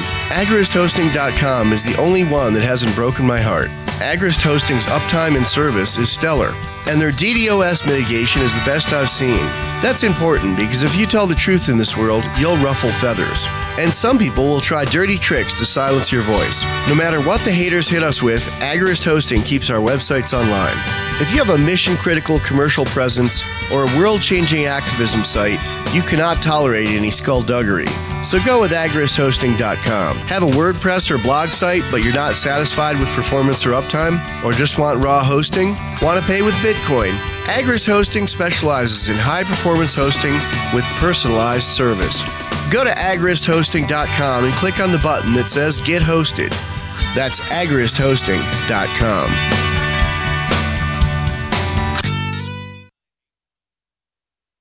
This is the Liberty Radio Network, broadcasting the latest liberty-oriented audio content 24 hours a day at LRN.FM.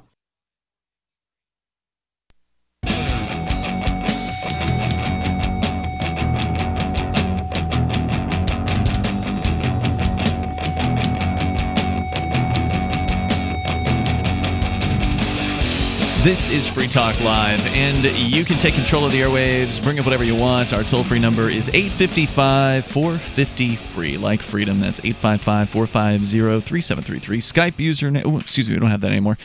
Discord, on-air call-in line rooms over at discord.lrn.fm. That's how you can get in touch with us in high-quality audio. You'll sound almost like you're sitting here in the studio with Ian and Mark. And I also want you to know about the Blink home security system. And it is an affordable home security system, which is hard to find. And it's actually useful. It's really affordable. Yeah, affordable and useful. Because you can find some dirt cheap home security systems, but it's garbage. The Blink home security system, you get 3 Blink cameras for way less than the other guys. And you can add more than 3 cameras if you need to. Plus an extra 15% off by going to blinkprotect.com/FTL. No contracts. No subscriptions. You know, you don't get that with a lot of home security where you got to sign up for some kind of, service from some third-party company. No, you just buy the Blink cameras, you set them up, they even come with the batteries that you need for them, which, by the way, will last for 2 years, apparently. Mine I've had up for about a year thus far. Haven't had any problem. No issue thus far. And it's motion activated, and so that means that whenever something's happening in front of the camera during the time range that you specify, it'll send you a clip of what's going on in your home to wherever you are. You're on your smartphone, there's your clip right there of what just happened at your back door or wherever. It's super nice, easy to do. Plus, you can also, if you ever want to, for some reason, you can pull up a live feed. So if you just want to check in and see what's going on in your cameras, maybe it was the middle of the day, but you didn't have the system activated or something like that, you can do that with the Blink system. And it works with Alexa. That's because Blink is now an Amazon company. So save yourself 15% off the already shockingly affordable and effective Blink home security system by going to blinkprotect.com/FTL. All right, so we're going to get to the other calls here, but I want to dig in a little further into what our caller was saying a few moments ago, saying that, oh, no, his position was, the Star-Spangled Banner with the third verse where it references slaves, it's actually not against slaves. It's, what was he saying? That it basically was sort of memorializing the slaves who were... Well, it could be... What I got a different impression from him than what I'm seeing as arguments to his side on the internet. So in his case, it sounded like that slaves had taken refuge in the fort that was being bombed by the British or something like that. But it doesn't look like that's what the arguments are. So obviously, lyrics in a song are subject to interpretation. It was a poem, published initially. Lyrics in a poem are subject to interpretation. That's what, good art does, right? It gets people to think, gets people to disagree. Not everybody really knows what the original intentions were unless the artist specifies them. Now, Key may not have made any direct comments on what his intentions were here. However, he did make some comments about his opinions about slavery, and there's a little bit of history that's worth sharing here. So I'm going to pull up a story from theintercept.com written by John Schwartz. And also Snopes has an article about this. So the language that we're talking about again in the third verse is no refuge could save the hireling and slave, a hireling being someone who was hired to do a thing, from the terror of flight or the gloom of the grave. And as The Intercept points out here, the Star-Spangled Banner Americans hazily remember was written by Francis Scott Key about the Battle of Fort McHenry in Baltimore during the War of 1812. But we don't ever talk about how the War of 1812 was a war of aggression that began with an attempt by the United States to grab Canada from the British Empire. However, we'd wildly overestimated the strength of the U.S. military at the time. Yeah. By the time of the Battle of Fort McHenry in 1814, the British had counterattacked and overrun Washington, D.C., setting fire to the White House. And one of the key tactics behind the British military's success was its active recruitment of American slaves. As detailed in a 2014 article in Harper's, the orders given to the Royal Navy's Admiral Sir George Cockburn read, quote... What an unfortunate name.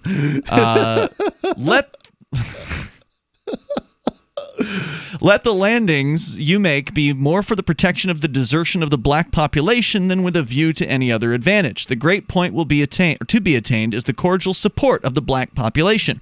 With them properly armed and backed with 20,000 British troops, Mr. Madison will be hurled from his throne.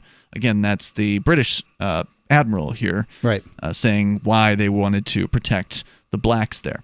Whole families found their way to the ships of the British, who accepted everyone and pledged that no one would be given back to their owners. Adult men were trained to create a regiment called the Colonial Marines, who participated in many of the most important battles, including the August 1814 raid on Washington. Then on the night of September 13th, 1814, the British bombarded Fort McHenry. Key, seeing the fort's flag the next morning, was inspired to write the lyrics for the Star-Spangled Banner.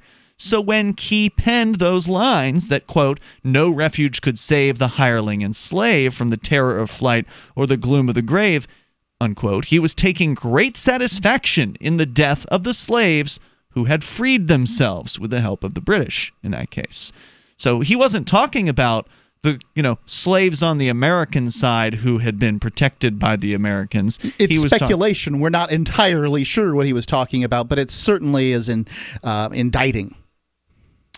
Well, it makes sense what this perspective is saying here, yes, right? Yes, it does. Yeah, he's reveling in the idea that those darn slaves who had turned coats against their masters and had joined the British, they perished in this fight. That's the interpretation here. The other side of it is that part of the reason for the ostensible reason for the War of 1812 from the American side was the British had impressed or enslaved many American merchant marines into their navy while they're fighting the French, presumably the French. They're out fighting the French, and so those people were enslaved too. And plus, the British military had hirelings in the form of mercenaries, and so that's the counter argument. His perspective may have been affected by the fact that he himself owned several slaves. And according to the story over at Snopes.com about this, it goes without saying that Key did not have the enslaved black population of America in mind when he penned these words. It would be logical to assume as well that he might have harbored a special resentment toward Americans or African Americans who fought against the United States on behalf of the king. Seems reasonable for a guy who owned slaves and was verbose in his support of slavery. I mean, this isn't the only situation. Yeah, I had a quote from that as well. Oh, yeah, here's a quote from Key. He believed blacks to be a, quote, distinct and inferior race of people which all experience proves to be the greatest evil that afflicts a community, unquote. So this guy... What is the greatest evil? Black people, is what he's saying.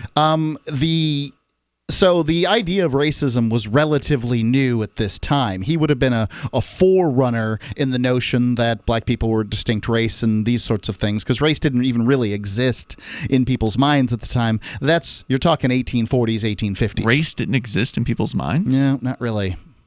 Really? That's the first time I've ever heard of that. Well, it took a long time for this to sort of seed. I mean, they were just different, that's all. Quote from The Intercept here is, the reality is there were human beings fighting for freedom with incredible bravery during the War of 1812.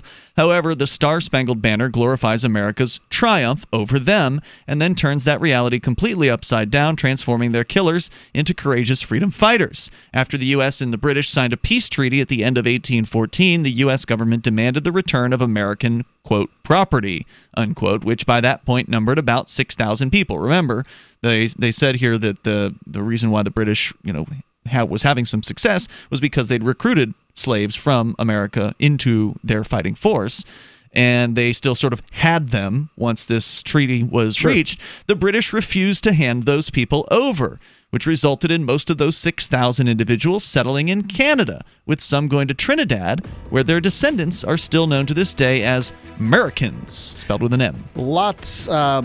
Frankly, that's a lot more honorable than what the United States did with the Iraqi and the Afghani people that fought alongside them in those wars. In many cases, they forced them to remain on site, and many of them have been killed. Toll-free number tonight, 855-450-FREE. That's 855-450-3733. And we'll continue your calls and thoughts. Welcome on What You Want. This is Free Talk Live's live Saturday show. Does your dog itch, scratch, stink, or shed like crazy? Come to Dynavite for help. Order a 90-day supply of Dynavite. Dynavite is nutrition. Pick up 2 bottles of Lico Chops. Get the 3rd bottle free. New improved Lico Chops with omega-3, omega-6, vitamin E. And now, 6 extra direct-fed microbials. Even better for the digestive tract and immune system. Try Lico Chops. Buy 2, get 1 free. At Dynavite.com. DINOVITE.com. Are you a cryptocurrency advocate? The Crypto Tip is the ideal outreach tool to help new people discover cryptocurrency. It's a printable business card-sized tip that you can give to service providers, preferably in addition to a good cash tip. When the server scans the QR code, it'll bring up an explanation of cryptocurrency, how to install a wallet, and allow them to claim the tip. If they don't claim the crypto, you get your tip refunded to you after a time period you specify. Plus, if they do claim the tip, you get an email alert. Create as many tips as you want at cryptotip.org. That's cryptotip.org. Hear that? That's the sound of a house being trashed while a gang of thieves ransack the place. And what they don't steal will be destroyed. This year, resolve not to be the next victim of a break-in. Go to faketv.com and discover a device that creates the illusion someone inside is watching TV, even when you're miles away. Security is a mindset, and Fake TV should be part of your security solution. Be vigilant, but not fearful. faketv.com. Water is the single most important thing your body needs, so you want to be sure it's the best for you and your family. Since 2005, thousands have depended on Berkey purified water. The Berkey Guy provides the lowest priced filtration systems in every size for incredibly delicious water now and in an emergency. Get to GoBerkey.com or call 877-886-3653. 877-886-3653. GoBerkey.com. We have some good news. The indictments against Ross Ulbricht in the District of Maryland were dismissed with prejudice, meaning they can never be refiled. This is especially good because those indictments contain the only charge ever made that Ross engaged in murder for hire. This was a serious allegation that Ross Ulbricht denies. It was never prosecuted or ruled on by a jury, but was trumpeted by the federal government and the media as if it were proven fact. The Maryland court held these indictments for almost 5 years, poisoning Ross's case and leaving him under a cloud of unproven allegations. As explained in Ross's appeal to the Supreme Court, the fact that the judge used these allegations to give Ross a draconian sentence of double life without parole violated his Sixth Amendment right to a jury trial. Judges are required to issue sentences based on convictions decided by a jury, not unproven allegations never even charged at trial. Although this is a positive development, the dropped indictment will not set Ross free. Now, a presidential pardon is Ross's only hope of freedom. Sign the petition at freeross.org. freeross.org. LRN.FM now has a Discord. Discord is a free text and voice chat platform, and we now have our own server with a bunch of channels at discord.lrn.fm. You can join other listeners as they chat about various things during our live shows, or anytime, day or night. Discord software is available cross-platform, so you can have it on whatever device you want and take your chats anywhere. Join our Discord at discord.lrn.fm. That's discord.lrn.fm. So you've signed the Shire Society Declaration and are planning your move to New Hampshire to be around more liberty-oriented people. Next, sign up for the Shire Society Forum at forum.shiresociety.com. There are a bunch of people there who are already in the Shire, and they want to meet you. If you're already in the Shire physically, you should also come by the forums. Remember, not everyone uses Facebook. New people are signing up for the Shire Society Forum every month, so drop in and say hello at forum.shiresociety.com. You can sign up to receive the latest about the Liberty Radio Network via our email updates at updates.lrn.fm. That's updates.lrn.fm.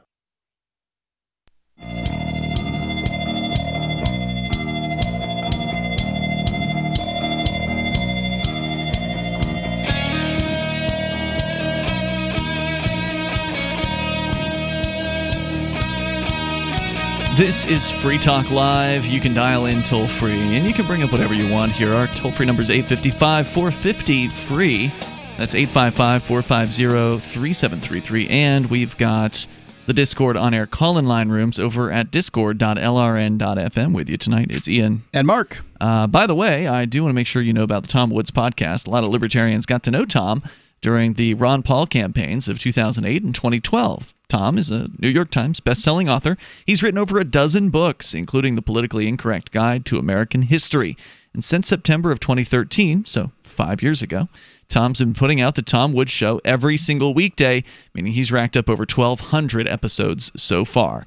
Guests include Ron Paul, Judge Andrew Napolitano, David Stockman, and hundreds more, including topics like war, the Federal Reserve, net neutrality, the FDA, Austrian economics, and other subjects of interest to libertarians. Find Tom Woods and his show online at tomwoods.com, or search for Tom Woods Show in your favorite podcatcher. As we continue here, one more point about Francis Scott Key, who there's been some controversy tonight about the lyrics, specifically the third verse of the Star-Spangled Banner. Obviously, people interpreting things in the way that suits their political viewpoint the best, but it's also useful to find out what Key actually said in regards to slavery, he who was a slave owner and who might just have been mad about some of those slaves turning away from their plantations or wherever they were being kept and joining the British troops during the War of 1812, which is ostensibly why he wrote the lyrics that he did write in the song The Star-Spangled Banner, which were, no, quote, "No refuge could save the hireling and slave from the terror of flight or the gloom of the grave," unquote. Again, taking satisfaction and reveling in the deaths of people that he believed were turncoats, in this case, the American slaves. But further, According to TheIntercept.com, by 1833, Key was a district attorney for Washington, D.C., as described in a book called Snowstorm in August by former Washington Post reporter Jefferson Morley. The police at that time were notorious thieves, frequently stealing the free blacks' possessions with impunity. When? 1830? 1833, when Key was a district attorney for D.C. There were no police in 1830. The first police department was 1850, London. Well, you'll have to check in on this book. Police in the United States often came from slave catchers, which were considered to be, pretty reprehensible people. There's no doubt, but that's from University of Kentucky study. If you want to take a look at that, but no, Okay. You might want to check the book Snowstorm in August. This is the claim by the author that there were police at that time, and they were notorious thieves, frequently stealing free blacks' possessions with impunity. One night, one of the constables tried to attack a woman who escaped and ran away until she fell off of a bridge across the Potomac and drowned. The paper, or an abolitionist paper at the time, wrote, quote, "There is neither mercy nor justice for colored people in this district. No fuss or stir was made about it. She was got out the river and was buried, and there the matter ended," unquote. Key was furious and indicted the newspaper for intending to, quote, now this is from Key, he said, quote, to injure, oppress, aggrieve, and vilify the good name, fame, credit, and reputation of the magistrates and constables of Washington County, unquote. So maybe constable was the word for cop or whatever. Maybe they weren't called constables. The police at the time, Mark, but they're calling them constables. Okay. So what the subtle difference between a constable in 1833 was and a police officer of 1910, I don't know. But either way, he's mad about the newspaper for, quote, injuring, oppressing, and aggrieving and vilifying their good name. Again, these constables who were ostensibly stealing from free blacks and then allegedly committed murder against one. So you take what you want from Key's actual quotes and history and then apply it to what his words, his lyrics of the poem Star Spangled Banner were, and make your own decision. We'll continue here with your calls and thoughts. First up, we've got on our back lines here, we got a call from jail. AJ's on the line in the Parnell Correctional Institution in Jackson, Michigan, listening to WKHM. Go ahead, AJ. Good evening, Free Talk Live. Hey there, you're on the air. I want to talk a little bit about the broken criminal justice system. Yeah, please. And it's important that we see that President Trump is experiencing right now exactly what's going on. They've weaponized the criminal justice system, and they're using it trying to remove a duly elected president. Whether you support Trump or not, it's irrelevant. What's relevant is they've criminalized it, and they're trying to find any crime that this guy has committed so they can remove him from office. This is not what the criminal justice system is set up for, and it clearly shows that this United States is extremely corrupt, and they've been doing this for 50 years now, and longer for many different peoples. But the bottom line is mass incarceration crisis has been going on for over 50 years now, and this is how they're doing it. They can lock up anybody they want. One of the justices stated in one of his rulings, the United States Supreme Court justice, quoting one of the presidents, you can lock up anybody. And the bottom line is there's tens of thousands of laws, state and federal, across the United States. And if you study anybody long enough, I don't care if it's the Pope, I don't care. They'll always find Jesus something. Christ. Yep. They'll always find something. If they want to lock you up, they'll find something. They took Martha Stewart. She didn't do. I mean, they were never able to show that Martha Stewart did anything wrong. Anything criminal. The only thing they could do was say during the investigation of her criminal investigation, she lied to an FBI agent. No, we can't give you the audio recording of that, even though audio recording was certainly something that the vast majority of police departments were doing when questioning witnesses, because the FBI didn't do that. And still, to this day, as my understanding is, they generally do not use audio recording devices. One would wonder why, until one was told that lying to an FBI agent is in fact a felony, and the FBI agent simply has to say that you lied. They have to lie and say that you lied, which presumably says that we Americans believe that FBI agents are either constitutionally incapable of lying or some breed of angel that doesn't lie. Ridiculous. Yes, and it's important to realize in the United States, a little over 100 years ago, they didn't even have governmental prosecutors. That's why in the federal government there is no branch. That's why it's under the executive branch, the Attorney General, and the prosecutors. There was never a branch. The framers of the Constitution and our forefathers were fearful that if they had governmental prosecutors, they would become tyrants, and that's exactly what has happened. And the problem is the American taxpayer has no idea that the government is actually raping the taxpayers by abusing the criminal justice system, by weaponizing it. Right. It's easy to ignore the criminal justice debacle that is ruining so many lives. It only hurts people one at a time. As long as it hasn't affected your family, right? As long as your brothers, your sisters, your wife, your husband hasn't been arrested and wrongfully charged with some victimless crime, which of course happens all over the place and is becoming more common that people are becoming affected by this system. But until it does strike home, it's very convenient to just simply go about your business and go about your day and, not really think about the people being held in that prison on the Hill or whatever. When we look at is all we have to do is look at the numbers here. When you look at the percentage of people who are charged and then the percentage of trials that come out of people who are charged, far less than 1% of the people that are charged with a crime end up in a trial. The vast majority end up in a plea bargain situation.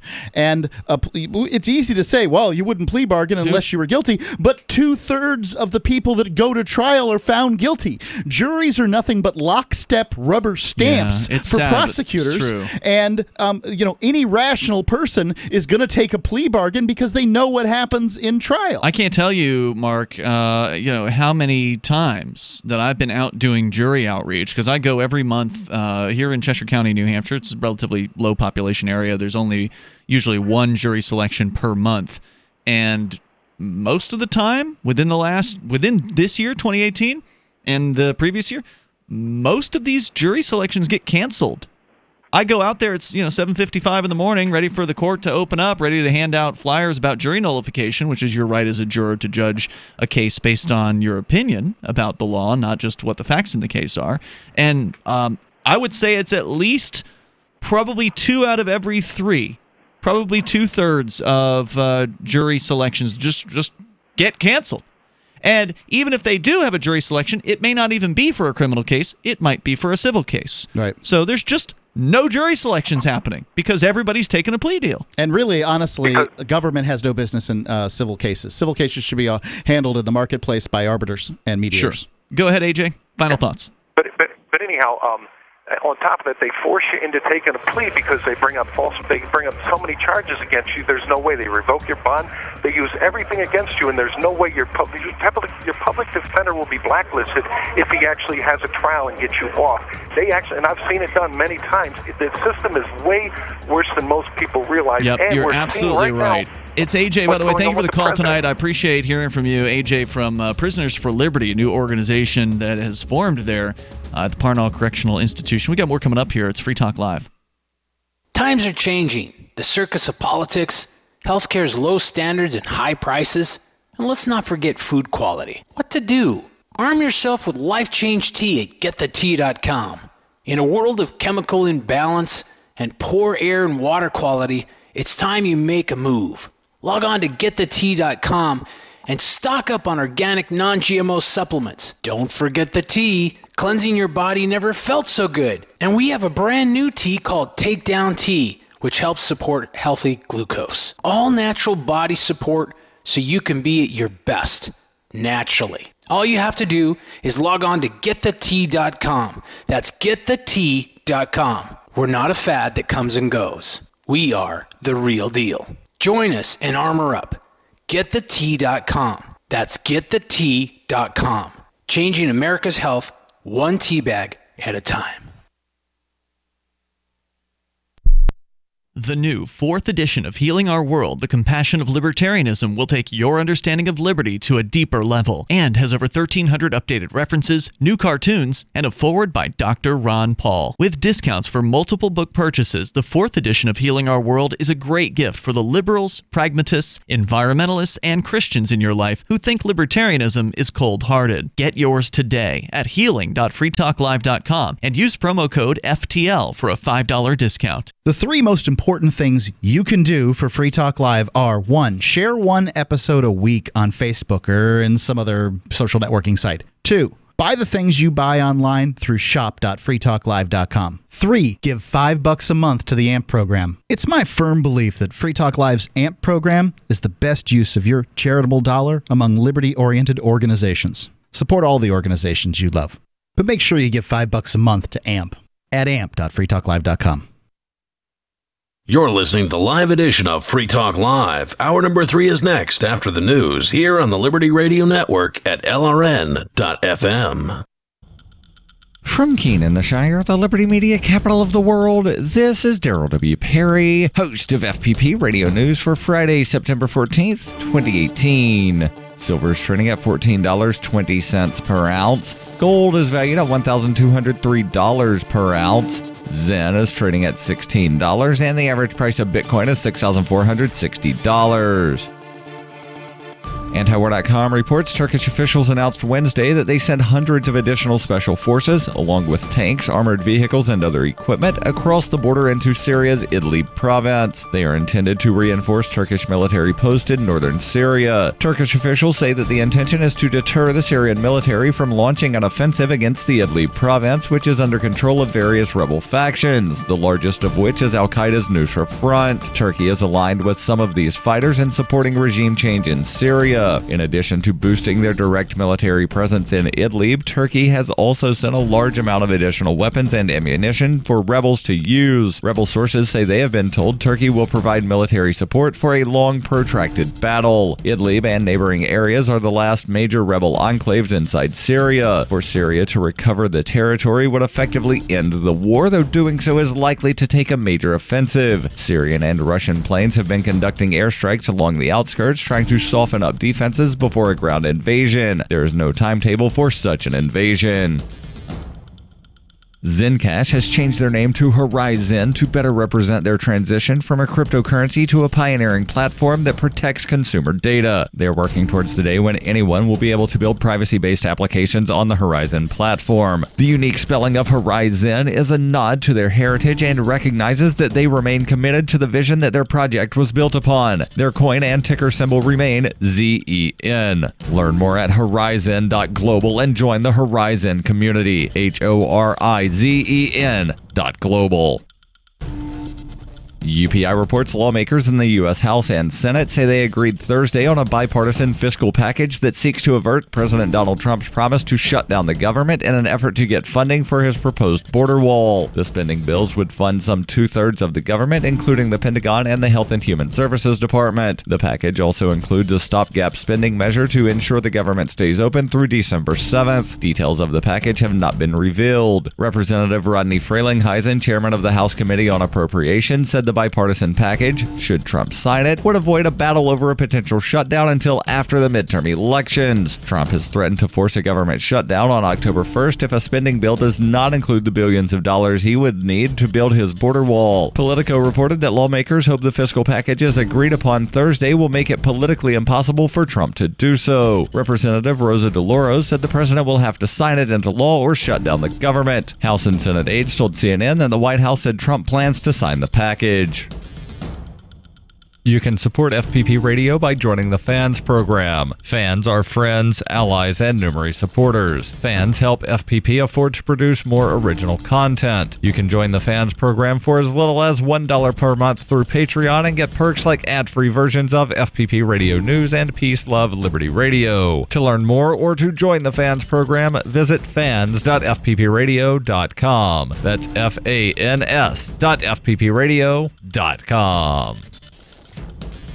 Reuters reports Attorney General Jeff Sessions on Thursday vowed to fight back against federal courts that issue injunctions barring the federal government from implementing regulations nationwide and accused federal judges of engaging in judicial activism. In a speech in Missouri, Sessions revealed he was issuing new litigation guidelines that he said would assist our department attorneys in fighting unconstitutional orders all the way to the U.S. Supreme Court. Nationwide injunctions have become a favored tool by states and other groups who have staunchly opposed many of the Trump administration's more controversial controversial policy initiatives. They allow a single judge in one federal district to block the implementation of new rules across the entire country. The new guidelines call on DOJ litigators to fight back against cases that involve nationwide injunctions. During the Obama administration, Republican-led state attorneys general and business groups often sought nationwide injunctions, a strategy that has since been more often deployed by Democratic state attorneys general and civil rights groups who seek to block many of President Donald Trump's policies. According to Sessions, courts have issued nationwide injunctions 25 times since Trump took office. Sessions said in a statement, "This trend must stop. We have a government to run. The Constitution does not grant a single district judge the power to veto executive branch actions."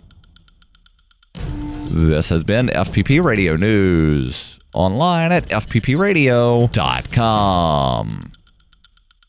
Yesterday, two groups of men shot at each other near Bagram Base, where I am. Today, the soldiers are happy about some of the men dying and sad about other men dying. Sergeant First Class Aaron Tomlin is only sad about 4 of the dead people. It's a long, tough day here. We lost 4 good men. No, 27 men died. 4 American soldiers and 23 Taliban soldiers. You said that 4 soldiers die and it makes you sad. But you said when Taliban soldiers die, it does not make you sad. I asked Base Commander David Hawkins to make it make sense. The last thing we resort to is hurting anyone. But you have to understand, it's our job to keep the American people safe from our enemies. And sometimes that includes... So if you kill your enemies at your job, it is not sad. Well... What if I killed my enemy Ryan at my job? It would not be sad? No, you shouldn't do that. But he is rude to me. He steals my yogurts. He makes fun of the way I talk. Look, only soldiers can kill without getting in trouble. Okay. Are you going to kill Ryan? No.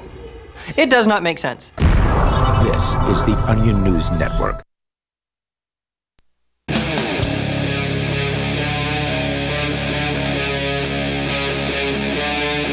Free Talk Live.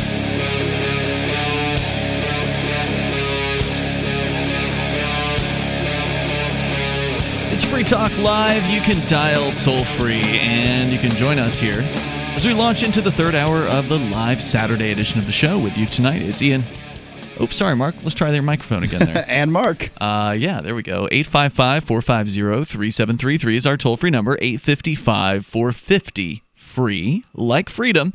We've also got the Discord on-air call-in line rooms that are open and available to you over at discord.lrn.fm. Hop on in there. You'll sound almost like you're sitting here in the studio with us, which apparently maybe because we had Christopher Cantwell on the phones with us previously. I think he had called in on Skype, one of the other sort of semi-high-quality methods of calling the show in the past. He is a controversial character, an out racist at this point, teaming up with the likes of white supremacists and white nationalists to make a big stink down in Charlottesville back in August, ended up getting arrested, spending several months in jail before getting released after taking a plea for a couple of misdemeanor charges, if I recall correctly. Chris Cantwell is on the line right now. Chris, are you there? Yeah, good to be with you guys. Yeah, we were just talking about the racist roots of the Star-Spangled Banner, and as a former anarchist and now out racist, I was wondering if you could hum a few bars. Probably not the best venue for me to start my singing career, fellas. But what were you calling about tonight? What I wanted to call about, you and I had a conversation about this recently, is regulating social media, and I thought this would make good radio fodder. I had to agree. I thought this would there was a conversation we had just sort of as, we were just kind of hanging out together as we are wont to do sometimes on the front porch here. So why do you vilify the guy on the radio and then hang out with him on the porch? Well, because I am a minister of peace, and it is my job to minister peace to people who need it the most, like Chris Cantwell here, who is a very... Cantwell, you feel like you need some peace? Not well, I would say I don't think that maybe he demonized me at some other point. I don't think that he demonized me just now. I mean, the guy said I'm a racist. Racist is just a synonym for white male at this point. I don't care. So I have gotten so sick of, people have been calling me a racist for years, long before I ever would have called myself one. And finally, I just decided to agree. And I said, okay, I'm a racist. Now make your point. And their silence was deafening. Well, I certainly had plenty of things to say about the conversation you and I were having on the porch, which was essentially you were calling for the government to control Twitter and Facebook. But I want to put words in your mouth. So what exactly were you advocating? That's exactly what I'm advocating. I want the United States federal government to come in and regulate Facebook, Twitter, and Google at a minimum, because I believe that they are involved in an illegal scheme to influence elections, and that they are in the pocket of the Democrat Party, and it's a corrupt institution that requires government oversight. And I was shocked by this. I mean, I had certainly been concerned with the directions that you had been going in, Chris, publicly with your opinions. But this really just showed crystal clear to me that you had completely left behind the idea of being critical of the state and state power, and being a libertarian. You're obviously not if you're calling for the government to get involved in computer code for the very first time ever, to be able to audit the code of Twitter and Facebook, to go in and edit their algorithms. Oh, I don't think this is the first time. They've got all kinds of rules that that those people have to abide by. But all right. No, Mark, there's never, that I'm aware of in the history, at least in the United States. We're not including China or Australia or some other countries. We're talking about in the United States, where the government has actually gone in and had the ability to audit the code of a corporation or a company or an individual who has created a program and force that person to change the parameters of that program. Can you cite another example of that? No, but I bet your listeners will. Doing unprecedented things is sort of like an important feature of the human condition, guys. And I would go so far as to say that I don't even, if I wanted to, I just don't even feel like bothering. But if I wanted to, I could make a libertarian argument for this, which is Facebook, Twitter, and Google are defrauding their users. They're telling their users a completely false statement, which is we don't do anything along political or ideological lines, which is a flat out lie. All of this stuff that they're doing about we've got to remove Russian propaganda and hate speech and all of this stuff, it's not ideologically neutral. They're pushing stuff for the Democrat Party. So what? They feel like I'm sorry, because they're defrauding their customers, Ian. That's why. If there's fraud sort of involved, what are the damages? There is a salient. How about the damages? How about if Hillary Clinton had been president of the United States right now? I'd call that pretty catastrophic. And so, yeah, I think that both situations are pretty catastrophic. I'm sorry, when you turn around and you wield an influence campaign over an election in the presence of campaign finance laws. Keep in mind, guys, I think that you'll agree with me that freedom and democracy are incompatible concepts. Can we agree on that much? I'll agree with you there, because democracy is just two wolves and a sheep deciding on dinner. So I'll agree with that. Okay, and so now Facebook, Google, and Twitter are the wolves, and they're turning around and they're telling everybody in the country the opposite of all that is true. They're organizing all of the information in a manner to deceive the public, and then they're telling the public that they're not doing that. They're defrauding their users, and they're creating an extremely costly outcome. If you've been defrauded by a company that you've been doing business with, in this case, of course, nobody's actually paid Facebook and Twitter usually for their accounts. Usually end up. Oh, if you're not paying, then you're the product. That's what I'm saying. So they can do whatever they want with the things that you submit to their sites. Your best solution, if you feel like you've been ripped off, is to get out there and create an alternative, not demand that the government get involved and try to level the playing field or somehow make Twitter or Facebook's algorithms fair in the way that you think that they should be written or fair. What you're asserting here is not a libertarian principle. What you're asserting here is a distaste for state intervention. Okay, and those things are not always one and the same. Well, there's only one libertarian principle, and that is the principle of non-aggression. If in a libertarian social order, if you have been defrauded, your only recourse is not to compete with the person who defrauded you. Okay, you have recourse through arbiters and stuff like that. And in this society, the government is the arbiter. They have a monopoly on the service, and so that's the only institution that you can go to. They don't. That's not true.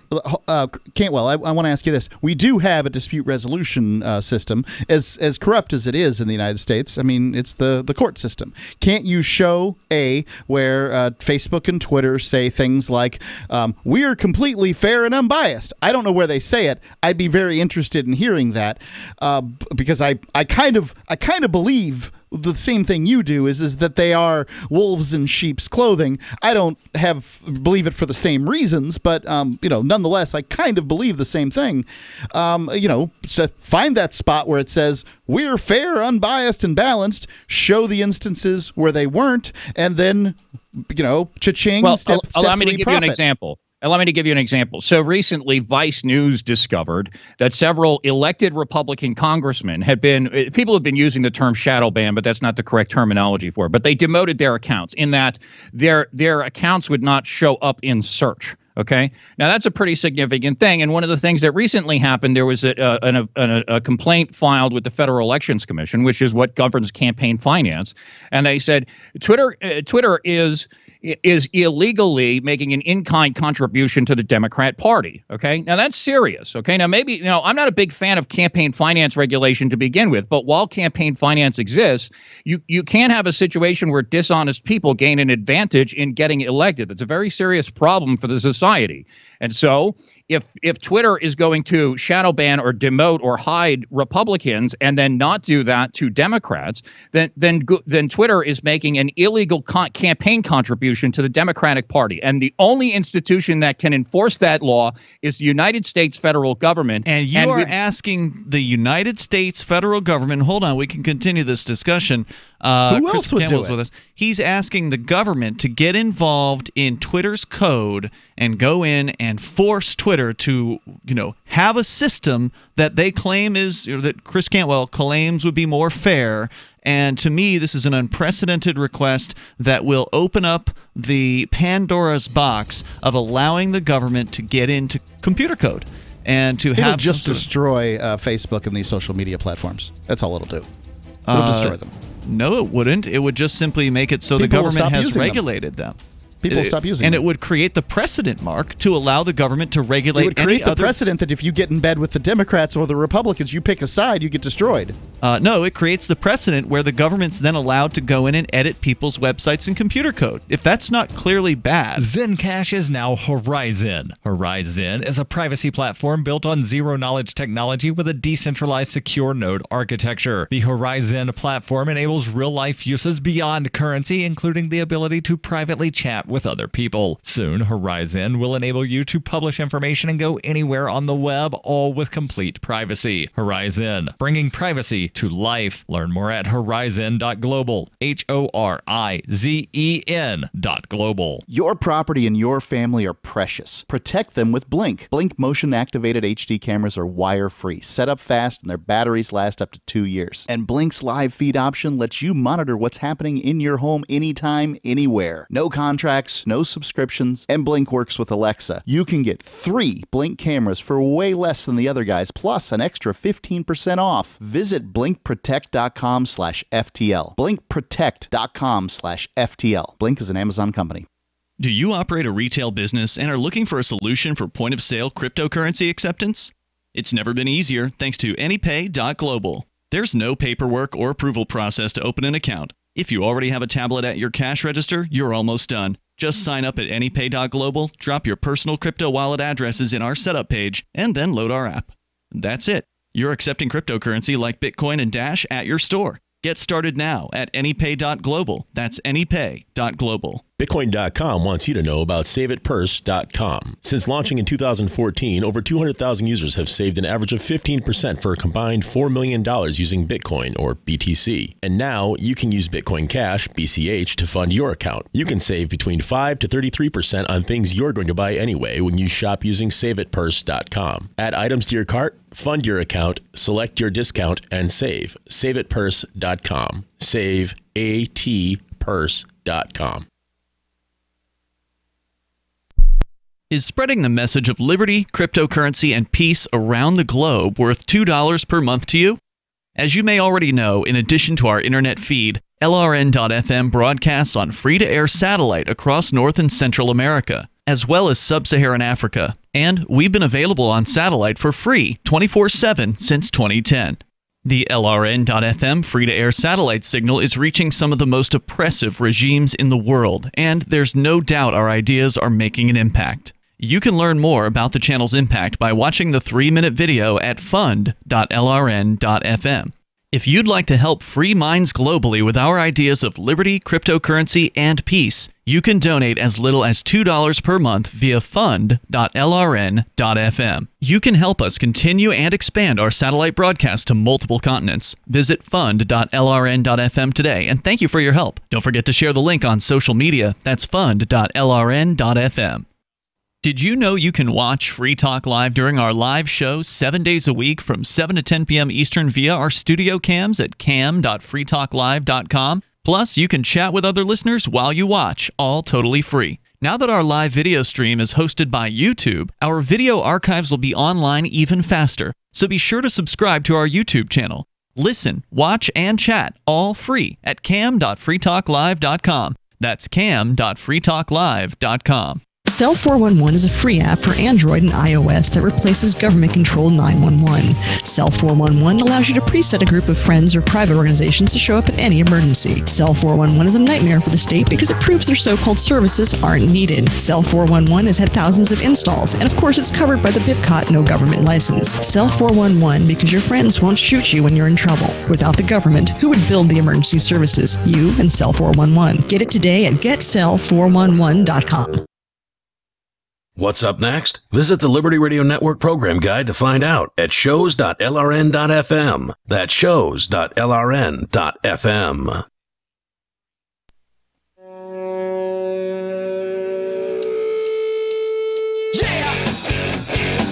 This is Free Talk Live. It's the live Saturday edition of the program. You can dial in here. The toll-free number is 855-450-FREE. That's 855-450-3733. We're going to Anarchapulco, February 14th through the 17th. We apparently had the wrong dates for the official Anarchapulco, but there's usually things going on after the official thing's over. And before. These bonuses. But anyway, February 14th through the 17th at anarchapulco.com. It's a great event.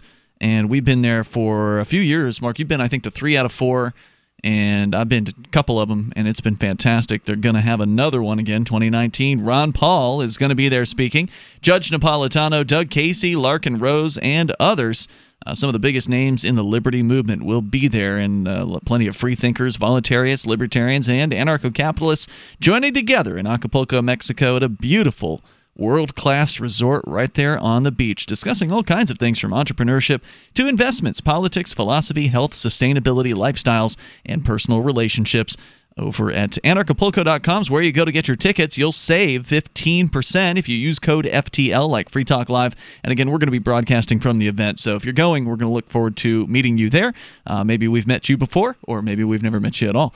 So we'll look forward to seeing you at Anarchapulco coming up in February the 14th through the 17th in Acapulco, Mexico. Once again, use code FTL to grab your tickets at 15% off at anarchapulco.com. We continue. Christopher Cantwell is on the line to rehash, and it's too bad, it wasn't actually, we weren't live at the time when we were having this original conversation, because it went on for much longer than what, you and I and Mark are going to be able to discuss here on the radio, where you essentially were saying, because you believe that Twitter and Facebook are unfairly promoting the Democratic Party over the Republican Party, of which you are a member, by the way, that because it's unfairly promoting one party over another, that's violating campaign finance laws, and therefore the government should go in and force them to play fair. And is that basically what you're saying, Chris?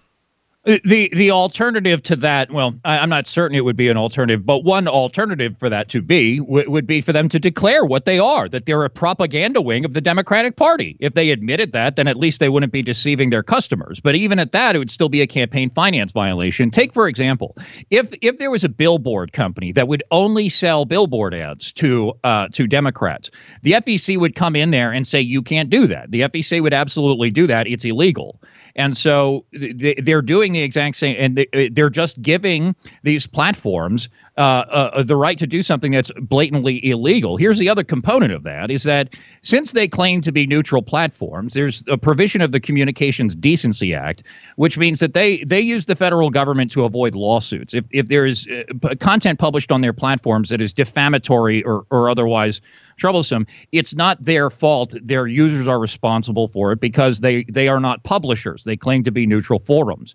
Now, when they take sides and they decide who does get to speak and who does not get to speak and what gets to get put on their platforms, well, now they are publishers. Now they are taking an active role in deciding what users see, and so they are no longer neutral platforms and no longer subject to that immunity under the Communications Decency Act. And so Facebook, Twitter, and Google are absolutely involved in a wide range of illegal activity. It's absolutely 100% geared at promoting the Democratic Party over the Republican Party. They admit their bias. If anybody hasn't seen it, go watch the video that was leaked from Google after the election, where they flat out said, Google said that they have to use their power to create better political outcomes. Okay, they're admitting to this. They know what they're doing. They're doing it on purpose. They've gotten caught. Chris, how is this any different than the complaints that conservatives were howling about for years about the mainstream media, the television news being left-wing? How is this any different? It's different because the television, well, first of all, I think that, honestly, I think that the people in the cable television news should be prosecuted too, frankly. But that aside, that's not the case that I'm making right now. At least with the television news, you know what it is. And the television news doesn't claim to be a neutral platform, mind you. The television news is responsible for the content that they publish. If they defame somebody, they can get sued, okay? Now, they do not claim immunity under the Communications Decency Act, and so they're not making the same claim that Twitter and Facebook are, okay, and Google. They're making a fundamentally different thing. They'll try to tell you that they're CNN and MSNBC will try to pretend that they're actual news organizations and not left-wing propaganda mills, but like people know that, right? I mean, and at the end of the day, at the very least, people know that MSNBC and Fox News have taken sides. Well, isn't the right way, like, let's say what you're saying is true, and I think that, I think Donald Trump even pointed out at one point recently that Google clearly was favoring, for instance, they would promote Barack Obama's State of the Union address on their front page when that was happening, but they wouldn't do that for Donald Trump. So I think there's some interesting evidence out there to support what you're saying as far as there may be an editorial bias at these particular organizations, but isn't the right way to respond to speech that you don't like or a company that's run in a way that you don't like? The right way to respond to that is to create an alternative and promote that alternative and move people over to that alternative, whether it be Gab.ai, which it seems like a lot of right-wingers have embraced as Twitter has been cracking down on some of their accounts, or whether it be something decentralized like Mastodon, which allows anybody who wants to run their own server, basically with a Twitter-like platform. Isn't it better to move people to create a competitor rather than demanding the government come in and regulate and control? Because ultimately, that's going to bite you in the butt. When you give the government control over somebody's website, over computer code, you're going to open a huge Pandora's box that's going to end up being used against you. Can't you see that, Chris? I mean, you should know that. I do see it, and it's already happening. That's the problem, okay? It's not like we regulate it or nobody regulates it. It's we regulate it or they do, okay? Look at what's happening in the European Union. Now, they just passed some rule in the EU that the platforms have 24 hours to remove, quote, extremist content or they're going to face fines. They've long had in the European Union, in various countries of the European Union anyway, laws in place that if they don't remove quote unquote hate speech, that the companies get fined. There was Angela Merkel was caught on a hot mic with Mark Zuckerberg saying you've got to remove stuff that's critical of immigration policy. So the government is already getting involved in the politics of Facebook and Twitter,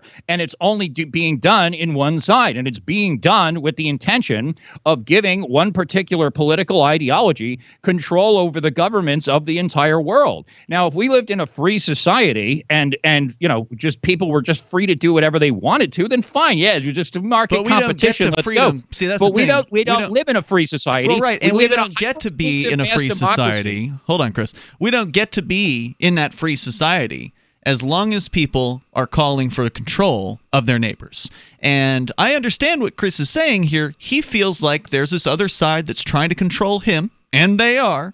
And he is now embracing the use of the state. Now, by the way, for listeners that don't know, Chris is somebody who used to describe himself as a libertarian.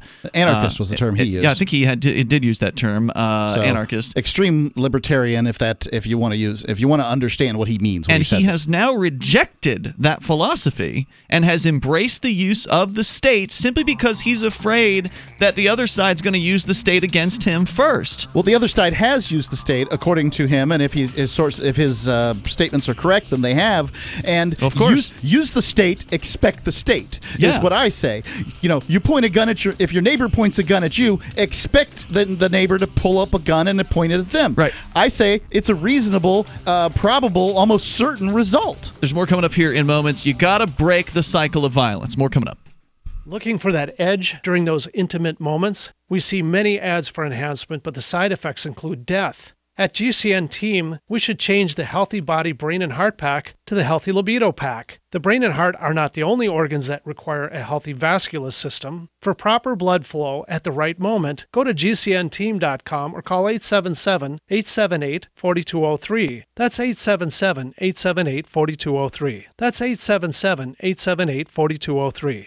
I'm David Hall, founder of Diamond Gusset, where we're proud of our 100% grown and sewn American-made jeans. Whether you're out for dinner, working on the farm, or on the road, Diamond Gusset Jeans offers a full spectrum of styles and sizes for any occasion. To find yours, visit gusset.com. That's GUSSET.com. Our loyal customers enable us to continue sponsoring Liberty media outlets like the one you're listening to. In Liberty, David Hall, Diamond Gusset Jean Company. We, the people of the United States, in order to form a more perfect union, establish a TV show where I travel across this great nation, eating pork in every one of our 50 states.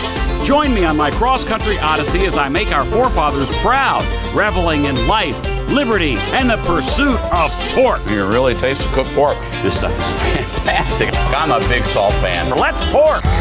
We're tasting prime pork dishes in every state in the union, and I couldn't be more excited for this once-in-a-lifetime tour. You're going to be right here with me, seeing everything I do and watching every pork I taste. I'm Jim Haggerty. You know me as the host of Today Now, but I've also eaten in a ton of restaurants. Now I'm heading out on the road. My mission? Find the best pork our country has to offer. Watch Jim Haggerty's Porkin' Across America at youtube.com/The Onion. This is the Onion News Network. We've all heard about blockchain assets like Dogecoin, Ether, and Ripple. Bitcoin isn't the only player in the blockchain game any longer. And for those of us wondering how to get our hands on these digital assets, finally, there's a solution. Shapeshift.io allows you to buy and sell between your digital assets and Bitcoin instantly between your own digital wallets. I've used it with ease. Shapeshift.io. There's no account or email address needed. You send them the crypto you want to sell. They send back the crypto you want to buy. It's that easy. Shapeshift.io. Did you know we've taken our LRN.FM telephone listen line to a new level with the LRN.FM audio on demand line? Now you can call 712-770-8447 anytime and listen to LRN.FM's live feed. And you can listen to a bunch of our original shows on demand. Long distance fees may apply. Just dial 712-770-8447 and choose from the menu. 712-770-8447. Since time began, tyrants have taken aim at personal liberties. Now there's a movie that aims back. The government has no more right to tell us what to put in our bodies than they have to take our guns or tell us what books we can read. 6 drug police were eaten by bears while raiding a marijuana farm. On your knees, you dirty hippies! Jesus. On your knees! What's the problem, officer? Today, many cops who enforce pot laws do so only because it provides them with cushy jobs, good benefits, and a chance to push people around. I was an undercover narcotics officer. The drug war is nothing but a farce. The Second Amendment says you gotta keep you and your gat intact. Guns and Weed, The Road to Freedom. A film by Michael W. Dean and Nima Vadadi. DVD available now at gunsandweed.com or on Amazon. That's gunsandweed.com. Makes the perfect gift. Remember, that's gunsandweed.com. If you enjoy LRN.FM, please contribute to your favorite shows via their websites and become an amplifier at amp.lrn.fm. That's amp.lrn.fm. This is Free Talk Live. The toll-free number tonight, 855-450-FREE. That's 855-450-3733. A lot of different aspects that we've tried to boil down here over what was probably an hour-long conversation that Chris and I had personally the other day, where I was trying to understand why somebody who purportedly did understand very well the principles of liberty at one time and was even an advocate for them could now embrace the use of the state in the desire to control somebody who he believes needs to be controlled, in this case Twitter and Facebook. Well, and Ian, there's a difference between believing the concepts of the free market, understanding the ideas of liberty, and implementing them and advocating for their application today. So there are people out there, there are libertarians out there that say that you can't open up the U.S. borders until... Those people aren't libertarians. You don't get to decide. No, I do get to decide, because a libertarian is somebody who advocates for the non-aggression principle. And if you're advocating for aggression, in the case of the border, that would be the Border Patrol aggressing against peaceful people. It doesn't matter. And if you're advocating for aggression in the case of regulating computer code, you are not a libertarian. And I don't think even Chris Cantwell would claim he's a libertarian. Okay, you're wrong. You can't grab one little kid who's in a fight, hold him by the shoulders, and say no aggression, while the other little kid pummels him over and over in the face. What are you talking about? We're talking about Twitter and Facebook. Aggression is currently being used. What?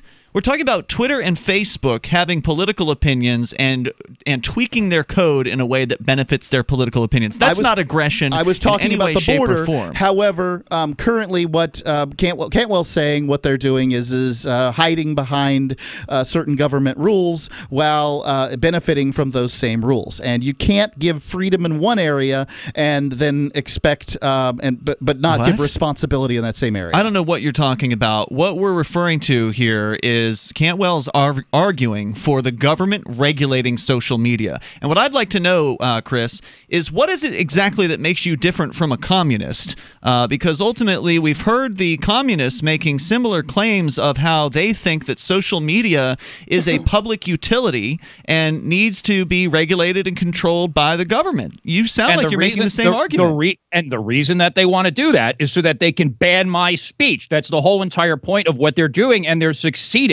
And so what I'm saying is that in response to this very real threat to my safety and my well-being, I want the government to intervene and to stop the political outcome that these people are trying to drive. Because you can trust the government to do what you want them to, right? I'm not saying that I can trust the government. I'm saying I can't trust. Really I'm sorry. Cantwell. I'm saying I can't trust Twitter, Facebook, and Google. Hold on, Cantwell. Could you trust the government of Charlottesville to protect your rights when you were marching and the freedom to assemble, right? Did they protect your rights? No, they absolutely didn't. They were complicit. They were complicit, and that's why I went to the FBI afterwards, by the way, right? How'd that go? The FBI did nothing, but who knows what happens in the future, okay? But I'm saying, look, guys, unless we're going to pick up our rifles and go do away with these institutions the hard way, we have to interact with them in some way. I don't have to interact with Twitter at all. You're going to team up with the vegans to take out YouTube? Well, look, what I'm trying to convey here is that Ian, don't take this short-sighted ideological approach to a thing and try to think 4 steps ahead for a second, okay? It's not short-sighted, man. Yes, it is. Let him make his point. It is short-sighted, and if you just think this out 4 moves ahead, you'll understand the consequences of what you're saying. You're saying that Facebook and Twitter and Google aren't engaged in aggression, and therefore nobody can have the government do anything to them whatsoever, which is ridiculous. Google was meeting on a weekly basis with the Barack Obama administration. As soon as he was out of there and Donald Trump was in there, all of a sudden Google doesn't want to do their defense contracts anymore, okay? They're in bed with the government. They are not free market institutions. You want to get in bed with the government too now. I'm saying that these institutions are propaganda arms of the Democratic Party, which is not a free market institution. I don't care. It doesn't matter to me. So you don't care. I build the alternatives. See, I take the market solution. And thank you, by the way, Chris, for the call tonight. I definitely appreciate the conversation. We do actually have other callers who want to comment on this, so I want to make sure we can get them on here. But I do appreciate it. Cantwell could go all night. Yeah, he certainly could. And as a matter of fact, he used to. He was a host on the show, and he was canned by you for his for becoming a racist. Yeah, new racist attitudes. So there's a huge problem here. I got to say that over and over because the lefties will paint you as a racist for simply talking to him, for bringing him on the show. And, that makes me agree with Cantwell that you just can't trust. You can't trust them. I frankly don't think you can trust anybody. I have just very little, I have very little hope for humans as a species. Right. They're a small group primate, not ready for the 21st century. # Team Thanos. We can talk about that another night. But Cantwell would advocate that he is being practical here, that because there's another group that's going to pick up the gun of government, sort of this mythological idea that the government is a gun, it's violence, ultimately a tool of violence to be used. That because another group, in this case the Democrats, the group he doesn't like, is going to pick up the tool of government and use it against him, then he must get control of the tool and use it against the Democrats before they can use it against him. And of course, anybody who's paid attention should know, and Chris certainly should know, that if you aggregate more power to the state while your boys are in charge, in this case Trump and the Republicans in charge, if you aggregate more power to the state, in this case to regulate a website's code, then it's only a matter of time before that particular power gets turned against you. So not only is it a moral perspective to say, I don't want to advocate for or use the use of force to control my neighbors, even if they're trying to do that to me. That's a moral perspective. It's a long-term perspective, and it can be costly in the short term. But further, it's also the question of, what do you want to see happen in the future? Do you want the government really to have the ability to control computer code? Because that's unprecedented in the United States, and it would open up a very, very scary future where they're able to regulate not only the code of a website like Twitter or Facebook, but how about the code behind video games? Let's take violence right out of video games, take the blood out of video games, or whatever, to give them that power over computer code, to have the ability to control then WordPress. If they can control Twitter and Facebook, they can control any other website as well, including your website. And if you put something on there that they don't like, if the Democrats then get in control, if you didn't like the Democrats, well, guess what? Now they've got all those new rules and that new computer code bureaucracy that you've created to go in and regulate Twitter and Facebook. Then they're going to be regulating your Gab.ai, your hot air websites, or whatever these other conservative Breitbarts and all the rest of them. Little green footballs. So, that's what's so disturbing about it, is somebody like Chris should know better because he used to be a libertarian and clearly isn't anymore. But anyway, let's go on to your calls and thoughts. We got Rat Speed on the line in Reno. Rat Speed, you're on Free Talk Live. Hey, guys. How you doing? Hey, you're on the air. So, I've been listening, and all of this reminds me about when the rise of Facebook was happening and everyone started switching to Facebook. I don't know if any of you remember about Diaspora, the open source, decentralized alternative to social media, and I think that kind of technology is needed more than ever at this point to try to solve these kind of everlasting disputes between special interests. And I think what Chris is talking about is kind of like looking to big government for some kind of regulation. Here's the problem with Facebook is that, yes, they are a private website. The government shouldn't have any way to tell them what they should or should not be able to Absolutely. do. The problem is that Facebook has become so large and they've invited so many people with open doors that people are seeing it as an open It looks community. like a utility. It looks as much like a utility as it does like a private company. That's what the communists want you to believe, too. Turn it over to the government. Make it fair.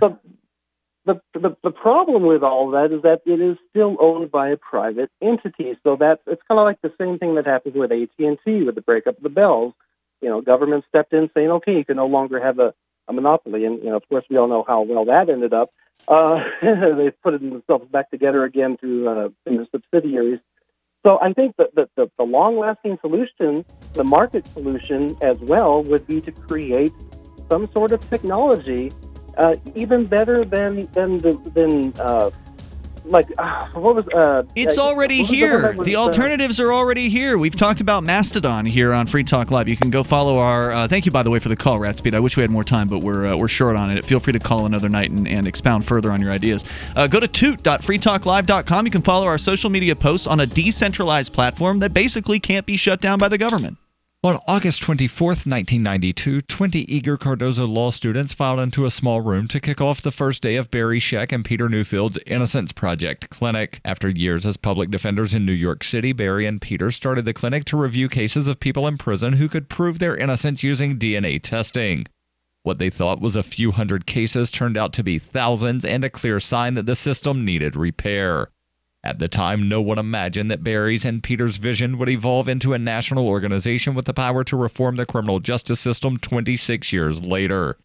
Since that August day in 1992, there are now 565 Cardozo Law School clinic students trained, and the Innocence Project has celebrated 208 exonerations. They've also worked together to pass over 150 laws in the U.S. to help prevent wrongful convictions. You can support the Innocence Project by going to run.freetalklive.com. That's run.freetalklive.com. This is Elizabeth McCabe, a.k.a. Lucky One of Truth Frequency News. I wanted to tell you all about Extendivite from HeartDrop.com. Y'all know I check everything before I air it. When I heard about Extendivite on TFR, I went to HeartDrop.com and started my research. It's got cayenne. That's good for blood and circulation. It stimulates the blood flow. It's got garlic, which fights bacteria like antibiotics, and it lowers the cholesterol and blood pressure. It also has milk thistle, which is the best detox for liver. I couldn't wait to try it out, and I'm glad I did 4 months ago. And here's obvious results. My hands and feet don't get cold anymore. The varicose veins have faded too. My wrists don't hurt after typing all day. Now I tell you all this because it's true and I want you to really live life. Try Extendivite. Go to heartdrop.com and order it. Extendivite is only $69.95 for a 2-month supply of either capsules or liquid. Call now. That's 1-877-928-8822 or visit heartdrop.com. Extend your life with Extendivite. Phone records, financial and location data, Prism, Tempora, X-Keyscore, Boundless Informant.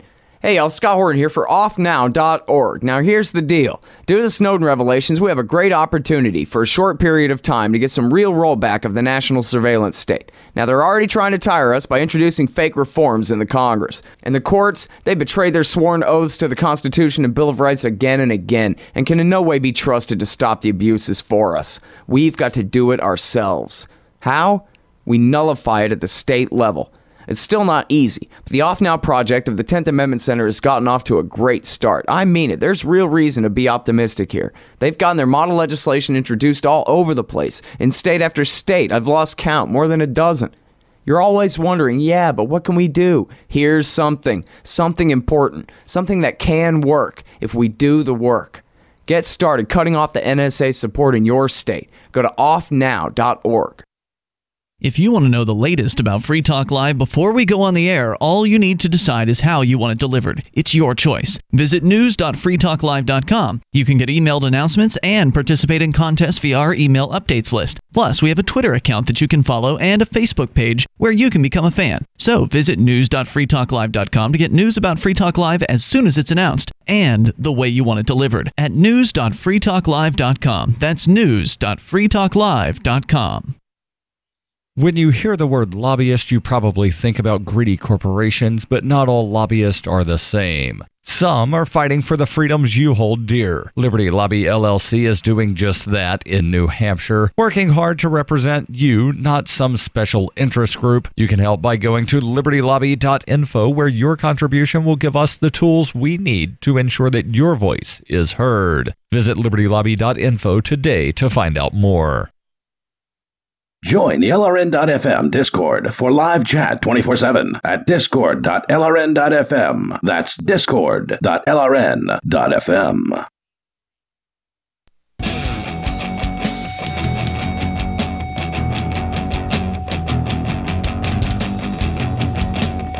It's Free Talk Live. Moments remain here. If you're on the line right now, we're going to try our best to get you in with a last-minute, in-depth conversation showing why former co-host turned racist Christopher Cantwell is now no way a libertarian, not even close. He's a total statist, having embraced the use of the state and advocating for them to regulate social media, which is ultimately not really a fundamentally different viewpoint than those people on the left who are advocating the government control social media to turn it into a utility.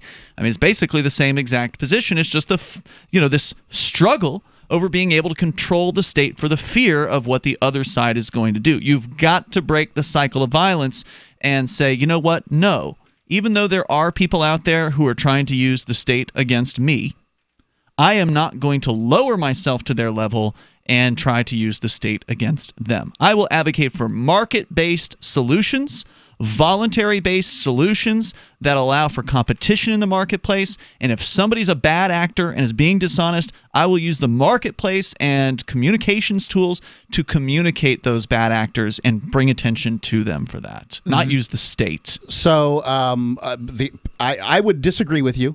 I say if somebody initiates force against you, you can use whatever force you want back to protect yourself. Oh, I totally agree. If that We're talking about the people state, with opinions. We're talking about opinions here. We're talking about websites which have opinions ostensibly and an editorial viewpoint. That's not force in any way, shape, or form. So let's continue with your calls and thoughts here. Well, if it's fraud, then there needs to be a victim and there should be damages. If there's no damages, then it's just somebody telling a lie. And what are you going to do about that? Go somewhere else. If you're in business and you Free Talk Live, the radio show that represents the Democratic Party. Right? If we went out and said that... But we're not that. I know. Yeah. It would be a lie. A lie in the course of business and presumably to gain advertisers and money. Yeah. That's fraud. Sure. I'm not saying it's not fraud. I'm saying if somebody's told a lie, then if you haven't been actually damaged by that lie in some way, then you don't have any recourse beyond, let's just out this person for being a liar. In the libertarian moral sphere, we consider fraud to be a form of force, and therefore you can use force to prevent force. That's all I'm saying. Okay, but fraud has already happened. Okay, so you're saying that fraud... You can use force in order to make things right also. So if somebody steals from you, you can go to their house, like they got your gold bar in their house. You can kick their door open, and you can go get your gold bar. You have done nothing wrong at that point. Well, I'm sorry. But the door did nothing wrong. I don't think you have a right to get into somebody else's platform if they're telling lies on their platform about you and force them to say things that you want them to say. That is inappropriate. It is not a market-based response to somebody saying things you don't like. You don't like the words somebody else is using, you fight them with more words if that's what you want to do. And anybody who claims that they think that it's somehow libertarian to bring the government in, to bring an agency of coercive force in to force somebody to do something with their website against their will, to do something with their platform against their will. Would you like to be forced, Mark, to put on politicians on this show for whom you have with whom you have a disagreement? Oh, that would be awesome. No, I would love it would to not have be awesome. Politicians forced down my throat. I mean, I like being able to have my own editorial control. Time for them. I like having my own editorial. No, it would be forced. You'd be forced to shut the F up while they got to say whatever it is they wanted to, so they could have their equal time or whatever. No, thank you. Let's continue here with your calls and thoughts. If you're going to advocate for force, it's going to be used against you. It's guaranteed. Let's go to Big Loaf. He's on the line in North Carolina on the Discord chat. Go ahead. Big Loaf, going once. Big Loaf going twice. There may be something wrong here with the sound card. I don't know what's going on there.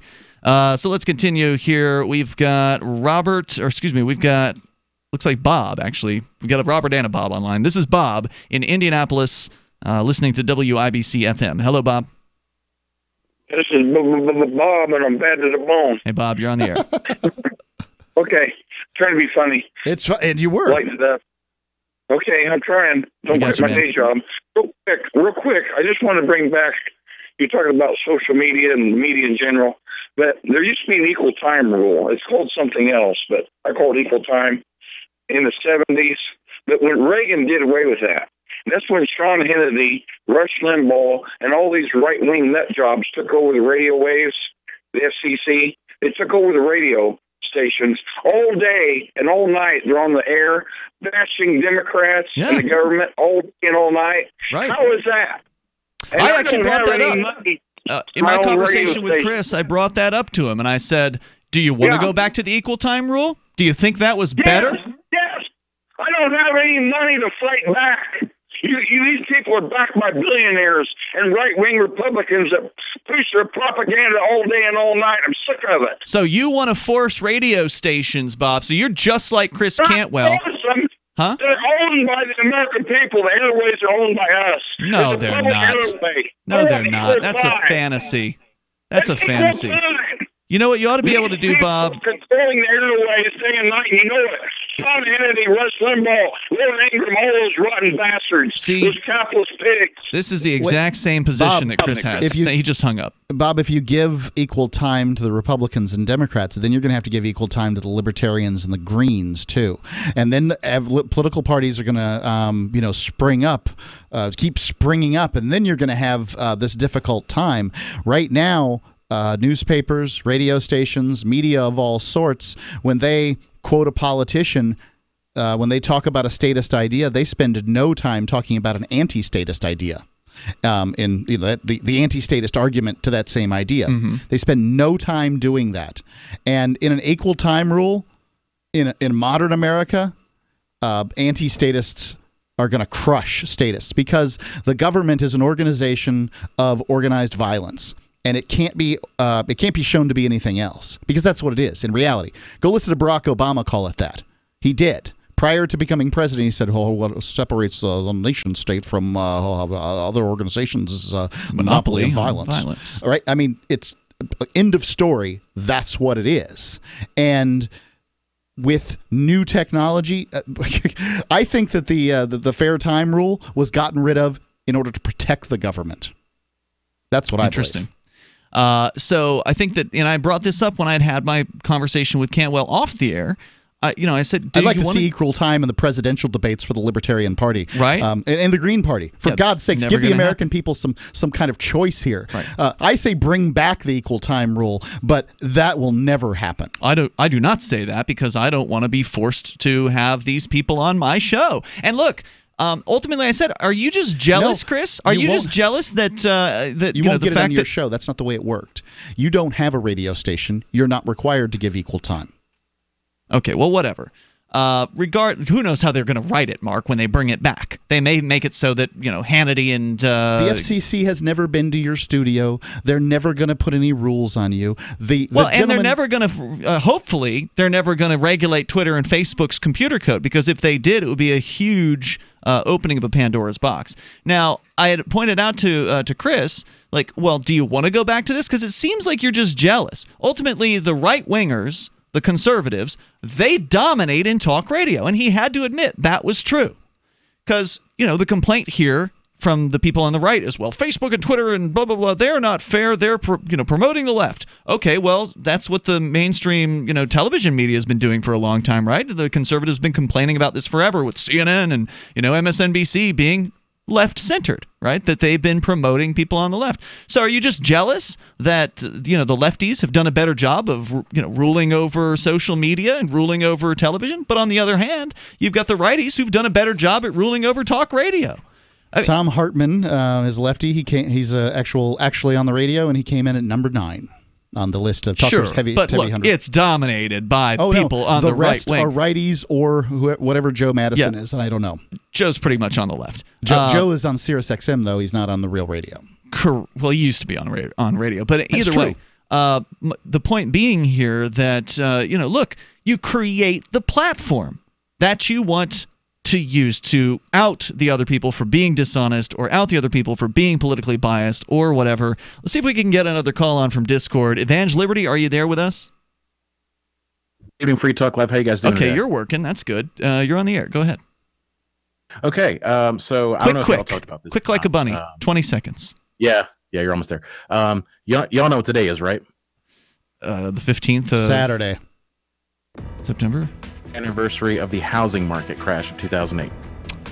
Oh, all right. Well, I wish I knew where you're going with this, but I don't think you're going to have time to explain it in the next 10 seconds. Maybe you can call tomorrow night. Every day of the week, from 7 p.m. to 10 p.m. Eastern Time, whatever that is in your time zone. Free Talk Live is on the air. It doesn't matter if it's Christmas, Thanksgiving, whatever. And call in earlier, too, and that's always a good way to get on sooner. freetalklive.com. See you tomorrow. Have a great weekend. Why did you move to the Shire? I moved here to the Shire because there's other people around who take liberty just as seriously as I do. I moved to the Shire because I saw videos of people challenging authority and thought that I could get support myself. It called to me, like, do this right now. I wanted to be around people like me who got it. And once I got here, I knew there was nowhere else that I wanted to be. I've always wanted to change the world. So I moved to the Shire to join people who were actually working towards doing the same thing. The people here are awesome, loving, and positive. It was for the adventure and for the feeling of something important is happening here. And I just wanted to come to sort of be part of that. Visit ShireSociety.com to read and sign the Shire Society Declaration and learn the reasons why, if you love liberty, you should immigrate to the Shire. Plus, add yourself to the Shire map at ShireSociety.com. That's ShireSociety.com. Are you a cryptocurrency advocate? The Crypto Tip is the ideal outreach tool to help new people discover cryptocurrency. It's a printable business card-sized tip that you can give to service providers, preferably in addition to a good cash tip. When the server scans the QR code, it'll bring up an explanation of cryptocurrency, how to install a wallet, and allow them to claim the tip. If they don't claim the crypto, you get your tip refunded to you after a time period you specify. Plus, if they do claim the tip, you get an email alert. Create as many tips as you want at cryptotip.org. That's cryptotip.org. Some of you asked, and now we've delivered. LRN.FM's live Keene, New Hampshire studio shows are now streamed in HD on Twitch. Visit our channel at twitch.lrn.fm and give it a follow. If you have Amazon Prime, you get one free subscription on Twitch. If you use it on our channel, Twitch will give LRN.FM a monthly piece of your Prime subscription cost. So please watch, follow, share, and subscribe to twitch.lrn.fm. That's twitch.lrn.fm. Questioning Authority is coming up next, live after the news on the Liberty Radio Network at LRN.FM. From Keene in the Shire, the Liberty Media capital of the world, this is Daryl W. Perry, host of FPP Radio News for Friday, September 14th, 2018. Silver is trading at $14.20 per ounce. Gold is valued at $1,203 per ounce. Zen is trading at $16, and the average price of Bitcoin is $6,460. Antiwar.com reports Turkish officials announced Wednesday that they sent hundreds of additional special forces, along with tanks, armored vehicles,